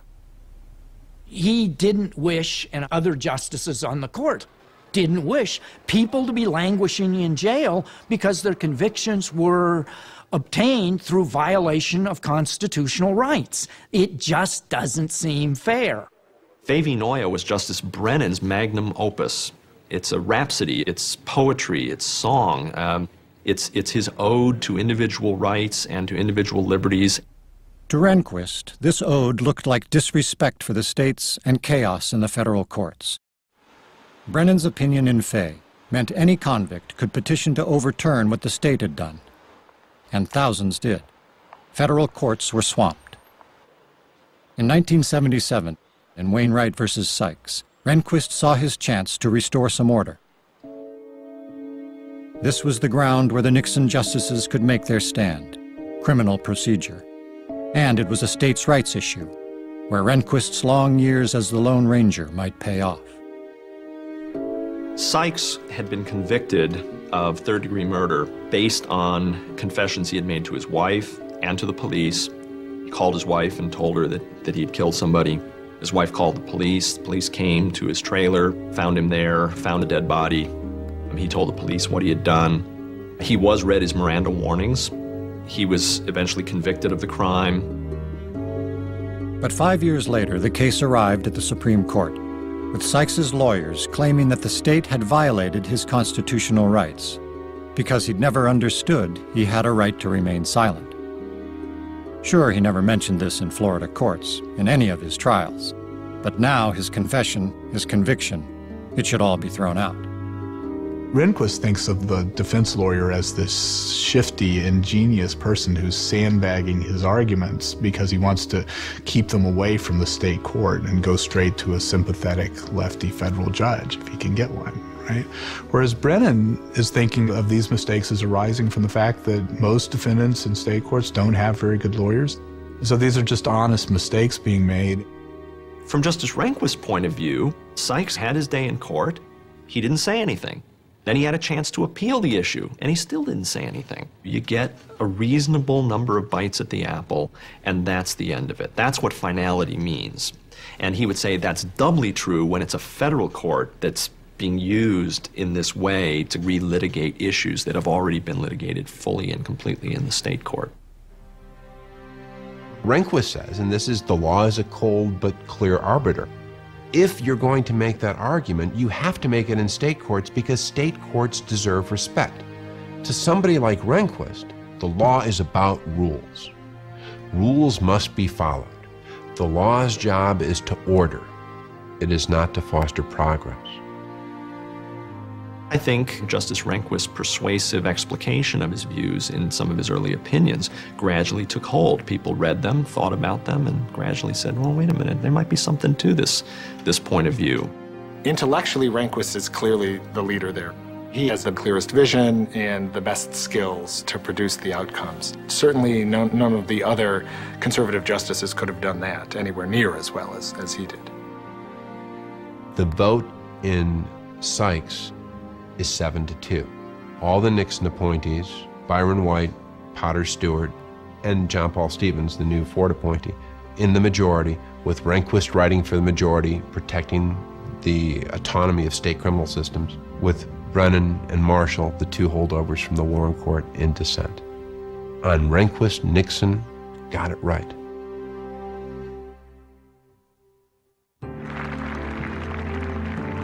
Place your left hand on the Bible and raise your right hand and repeat after me. I, Ronald Reagan, do solemnly swear.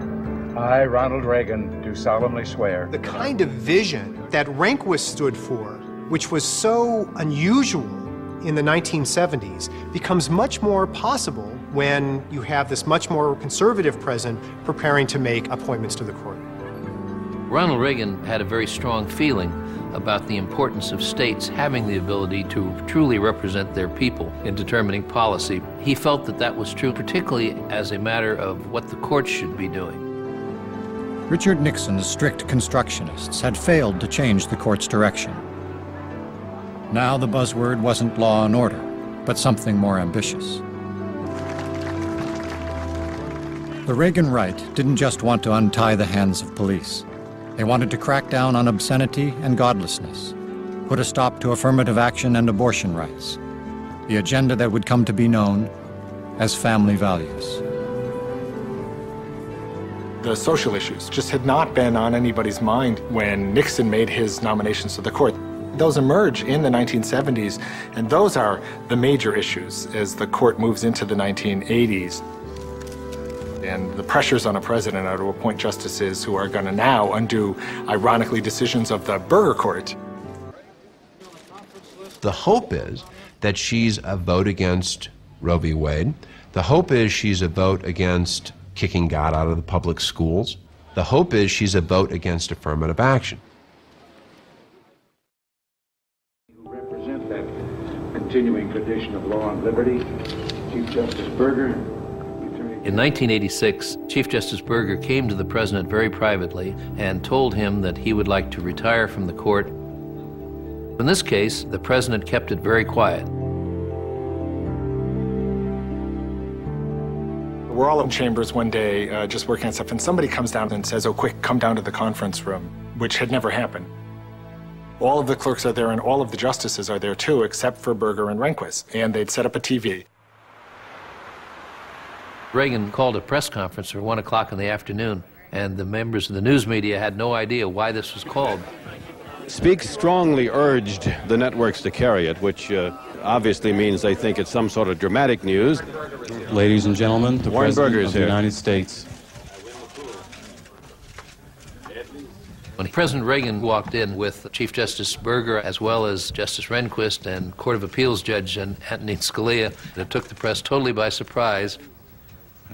It was one of the few instances in 8 years that there was absolutely no leak in advance of what was happening. Today, I received with regret Chief Justice Berger's letter formally notifying me of his retirement. And I'm pleased to announce my intention to nominate William H. Rehnquist as the new Chief Justice of the United States. Upon Justice Rehnquist's confirmation, I intend to nominate Antonin Scalia, currently a judge of the United States Court of Appeals for the District of Columbia Circuit. You, sir, have had a reputation more as a thinker and writer on the court than as an administrator. Do you consider it the culmination of a dream to be Chief Justice? I wouldn't call it the culmination of a dream, but it's not every day when you're 61 years old that you get a chance to have a new job. And you take on some things you don't like along with a lot of things that you do like. In that perspective, it's a perfect... The reactions in the room were kind of like a mix, like, wow. And then those few of us who knew something about Scalia, it was a kind of, whoa, because he is out there. Antonin Scalia was the real thing. He believed in state power, he believed in government power. He took a narrower view of individual rights. He was conservative on law and order. To have the two of them come on the court together at the same time, that's a very powerful package on the court. Antonin Scalia charmed the Senate and sailed through 98 to zip. Rehnquist was confirmed by the Senate, but not without breaking his own record for the greatest number of no votes. The Senate was voting on supposed ideology. Inside the court, ideology wasn't the big issue. Rehnquist would do the chief's job happily and well. He had to be an improvement. Sir, what will you miss most about being Chief Justice? Really nothing. Berger was a ham-handed Chief Justice. He wasn't particularly competent in his opinion writing. It's good to see him go, and no one ever looked back. When Rehnquist came in as the new Chief Justice, actually was a relief to his colleagues, no matter what their ideology was, because he ran the court well. And while we think of the role of the court in the country, the other justices think of it as their job. Rehnquist had the respect of the other justices. He had a certain intellectual rigor that they appreciated. Secondly, he was quite fair-minded. He was never a believer in the self-importance of the job, very self-deprecating. Yet people saw him walking, they would never imagine that this man was the member of the greatest judicial body in America. They might think he just came out of a bowling alley or a corner pub or something like that. Rehnquist didn't care for ceremony. Meetings were quick. He liked a joke. He'd bet you on anything. The amount of snow that would fall that day on Capitol Hill, as measured by the Chief Justice of the United States. But the Reagan White House didn't make him chief because he was well-liked. They looked to him as the man who could pull the court to the right. Their revolution could last for 20 years, if they could somehow supply their new chief enough votes for a working majority. In 1990, William Brennan retires. The following year, Thurgood Marshall steps down, and this closes off an era. Both of them represented the real liberalism of the Earl Warren time. The retirements represented the possibility of a genuine change in the court's jurisprudence. It was a seismic event, to say the least. Anthony Kennedy in 1988. David Souter in 1990. Clarence Thomas in 1991. Now there was a clear majority appointed by Presidents Reagan and Bush. And with this remade court, Rehnquist would lead a revolution, just not the one people expected. The emotional display outside the Supreme Court, with pro-choice and pro-life activists facing off with their familiar props and chants and placards, and other spectators so determined to get in to hear the oral arguments they camped out all night in the rain. The display was a sharp contrast to the remarkable lack of emotion inside. The abortion issue had been very difficult for the court ever since the decision in the 1970s in Roe against Wade. There are a great many in the country who never accepted its holding, and Casey put the court right back in the middle of the issue. The belief was in early '92 that the decision in Roe versus Wade might be overturned, that there might finally be a majority on the court of Republican appointees who are ready to overturn the court's precedent in Roe versus Wade. By the time Casey comes to court, the question is, are they going to do what they were put there to do? I think there are votes on this court that would take away a fundamental constitutional right. We believe that's an extraordinarily radical step for the Supreme Court of the United States to bestow a fundamental right and then take it away from the millions of Americans that rely on that right. Justice O'Connor becomes a figure of great interest and curiosity because she was one of the justices in the 1980s who began to argue against certain elements of the Roe versus Wade opinion. Her argument had been that as long as there was no undue burden on the woman, that you could regulate the abortion decision. You have the remaining liberals, you've got these new conservatives really digging in on the right, and she's able to negotiate at the center, which gives her power.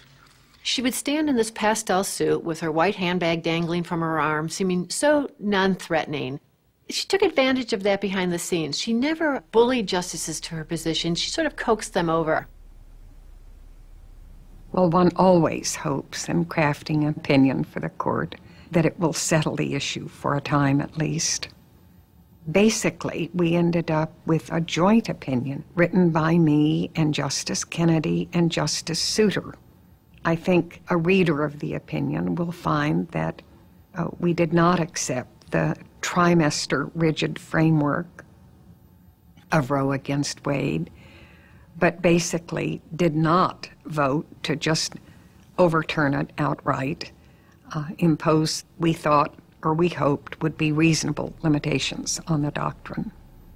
And it was very difficult. It's clearly an effort in an act of judicial statesmanship. The heart of the opinion is whatever we think about Roe versus Wade, we can't be seen as overturning an opinion because of political pressure.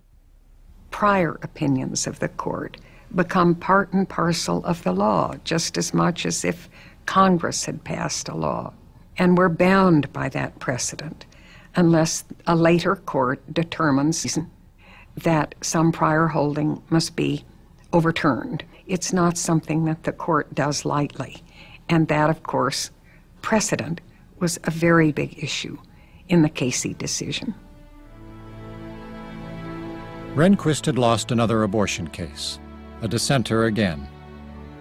Justice Kennedy came to apologize for changing his vote. Rehnquist shrugged it off. Just get your opinion out in expedient fashion. Win or lose, this was Rehnquist's court. He didn't want it to fall behind.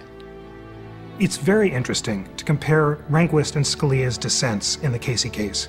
Rehnquist is very laconic. He essentially says, the majority's got to decide, but I'm not that personally invested in which way it decides. By contrast, Scalia is angry and apocalyptic. The dissent is almost a judicial primal scream from Scalia, in that you can see the conservative tide cresting just short of the beach, right? They're one vote short of where they wanted to go. And as it goes back out to sea, you get this very, very angry opinion. The imperial judiciary lives, Scalia wrote.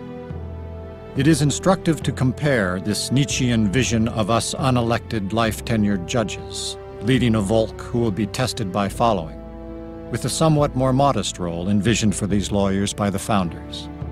There's truth to Scalia's statement, except it's applicable to Scalia as well, who is no different than any of the others in this. He just has a different set of issues onto which he's willing to speak as the imperial judiciary. They aren't, in general, a deferring bunch. The trademark of the Rehnquist court, beginning in Casey, is that we are supreme in constitutional interpretation. It isn't, as the Warren court said, we make the rules of the game. The Rehnquist court thought, we are the game. The chief himself knew which way the wind was blowing. Power for a Rehnquist court could bring back power to the states. For 22 years, Rehnquist had been fighting federal mandates, civil rights orders, minimum wage laws, racial quotas, as Congress extended its reach into every cranny of the country. Rehnquist disliked that. He said, no, the Congress's commerce power can't be endless. There has to be some limit to it in the interest of federalism and local competence. Since the New Deal, the scope of Congress's powers had been pretty much resolved in Supreme Court decision-making. The justices had said for 50 years that under the Congress's authority to regulate commerce, if it wants to regulate things, then it's up to Congress to decide how broad that authority should be. In 1994, Rehnquist got a case where he could finally draw the line. United States versus Lopez was a challenge to Congress's power to make a federal law against bringing a gun near a school. There was already a state law in place. More to the point, what did keeping guns away from schools have to do with interstate commerce? The theory on which Congress could regulate it is this. If you have guns in schools, it's bad for education. And if kids are badly educated, they're going to do poorly in the workforce. The national economy is going to suffer. Therefore, commerce generally among the states will suffer. That's the theory on which Congress passes it. What the court does in Lopez is say by a vote of 5-4 that Congress doesn't have the authority under the Constitution to regulate schools in this way. If this is to be regulated, it is to be regulated by states. This was the first time in 60 years that the court had limited Congress's commerce power. I had taught generations of law students that they would never live to see the day when the court said Congress has any limit to its commerce power. Well, they did. It was one of the great and important constitutional revolutions since the New Deal, and it was led by Chief Justice Rehnquist. But this didn't look like the revolution the right had intended. So far, the Rehnquist court hadn't outlawed abortion, hadn't attacked obscenity, or put prayer back into the public schools. They hadn't even rolled back one of the most reviled of the Warren court decisions, the Miranda warnings, the very notion of telling cops what to say. The Rehnquist court had a chance to wipe out Miranda in the year 2000, in Dickerson versus United States. Congress itself had enacted legislation that seemed to overrule the Miranda decision. The Supreme Court could simply uphold the legislation.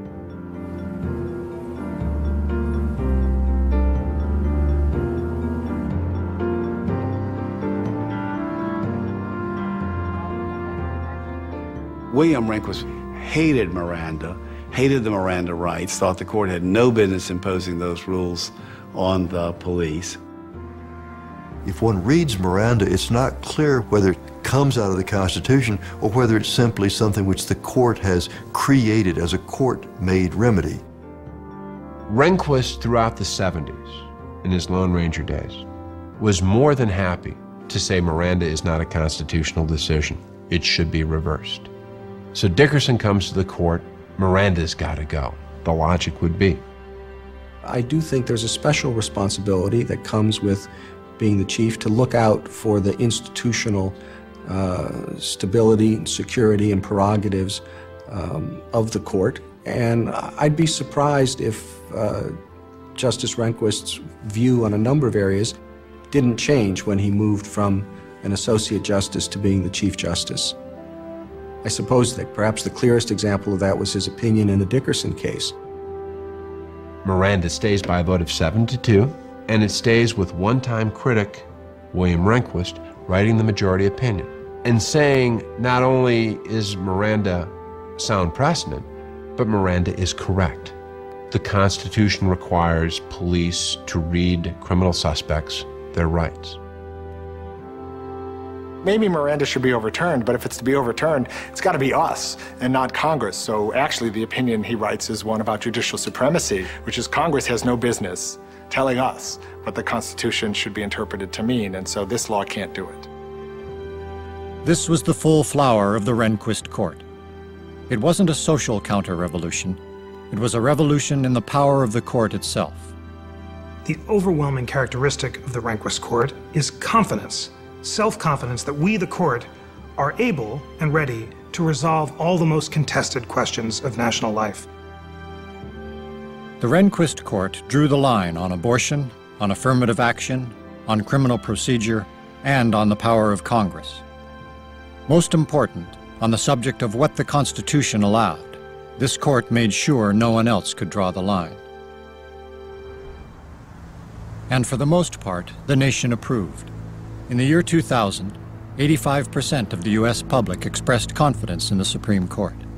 Rehnquist and his court would put that public confidence on the line. Florida today began an official vote recount.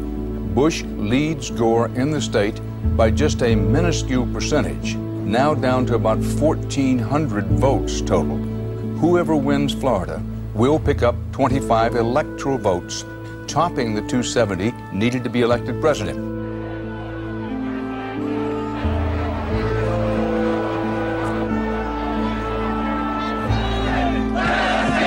The shouting may have subsided now after the most contentious, some say most suspect, presidential election in history, but the battle goes on. Thousands of people in Palm Beach are asking for another chance to vote in this election. You voted, you lost, give it up. At issue, the ballot. We think of presidential elections as kind of national elections, but actually each presidential election is an election made in each individual state about how that state is going to choose its presidential electors. And the assumption was that this is a matter for state law. They make the final decision.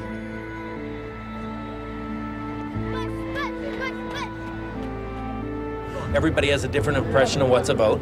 One says it's a dimple, one says it's a pimple, one says it's pregnant, one says it's a hanging door. So the Chad, as it's become known, is probably the most misunderstood terminology in America. The justices took a look at what was happening and said, you know, this is awful. This is a mess. Somebody has to clean this up. Who better than us? The people trust us. We can bring this to a halt. Given the institutional authority of the court and the generally high regard with which it is held, Rehnquist's perception is the court can do this. It's a short, sharp shock.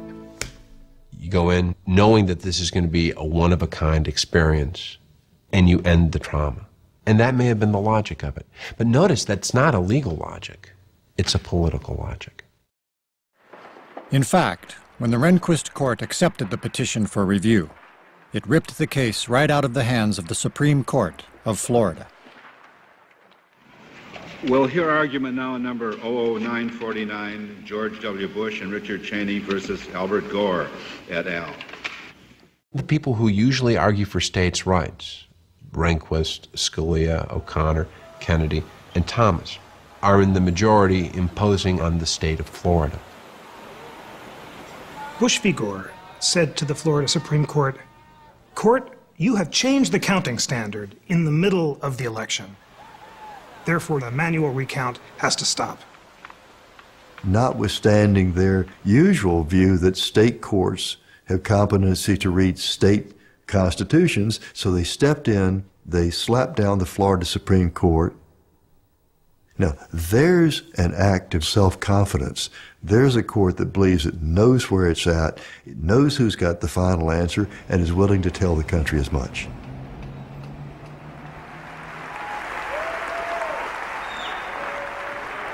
It is an extraordinary statement of the esteem in which the Supreme Court is held, that the court could decide a very disputed presidential election in a very disputed way, and yet a few months later the court's reputation is as strong and the esteem in which it's held is as high as it ever was. When polls were taken, the question was put, do you think the court was being partisan? The majority of people said yes. But interestingly enough, people trust the court, so there's an ability of people to entertain two conflicting views. Bush versus Gore is partisan, but we trust the Supreme Court. Rehnquist gave most of his life to the court. In almost 2 decades as its chief, he was its protector, as had been all the great Chief Justices, back to John Marshall. When Rehnquist died as chief in 2005, people talked about him as an unassuming man. Friends recalled his addition of gold stripes to his robe as a whimsy inspired by light opera. He eschewed real drama. He didn't seek the limelight, but he left the court with an authority that it didn't have when he came. Isn't that interesting that here's William Rehnquist, who comes to the Supreme Court in 1972, appearing to represent a point of view that wishes to curb and curtail judicial power, who then many years later is among those who joins the majority in Bush versus Gore, which may well be as activist opinion as the modern Supreme Court has handed down. I'm not sure the Warren Court would have taken Bush versus Gore. I think we're going to look back on the Rehnquist Court as having been one of those truly historic, discernible chapters in the court's history. He would have loved to have seen Roe versus Wade overturned. He would have loved to have seen prayer in school. He would have wanted to see more movement in terms of social issues to reverse the legacy of Earl Warren. He didn't get that, but he did get other things. William Rehnquist will go down as one of the most influential Chief Justices in history, and really for 2 reasons. He brought back the states as central players in American constitutionalism and required Congress to defer to them. And he was quick to assert judicial supremacy and was quite confident in having the court decide contested constitutional issues, even if that meant setting aside a large number of acts of Congress or acts of state legislatures or actions taken by the president. His was a strong, muscular view of the role of the Supreme Court.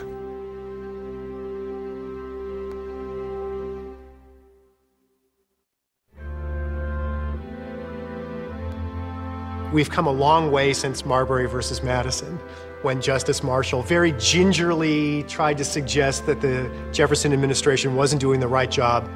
It's a court that has developed enormous power and enormous prestige in the political system. The Supreme Court of the United States is the most powerful judicial tribunal in the world. It tells us what the relationship of the co-equal branches of the federal government are, and what the relationship of the federal government to the states are, and what the relationship of government is to individual rights and liberties. Well, that's a very broad mandate. The court is no longer timid. Both the left and the right on the court are activists. If by that you mean judges who see their essential role as deciding the hard questions that are faced in American society, I don't see any tendency to hold back. Today, the court stands as a huge institution at the center of American politics. And whether that's a good or a bad thing is a question that people really ought to think about.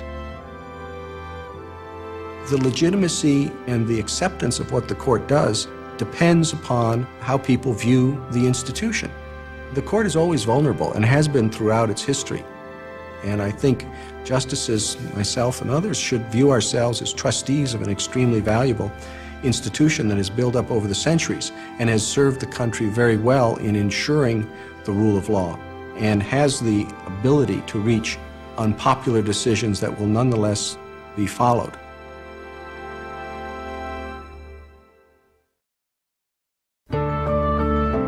For more on landmark cases, the personalities behind the robes, and significant moments in Supreme Court history, visit pbs.org. The Supreme Court series is available on DVD for $79.99. A companion book is available for $25 plus shipping. To order, call 1-800-336-1917 or write to the address on your screen.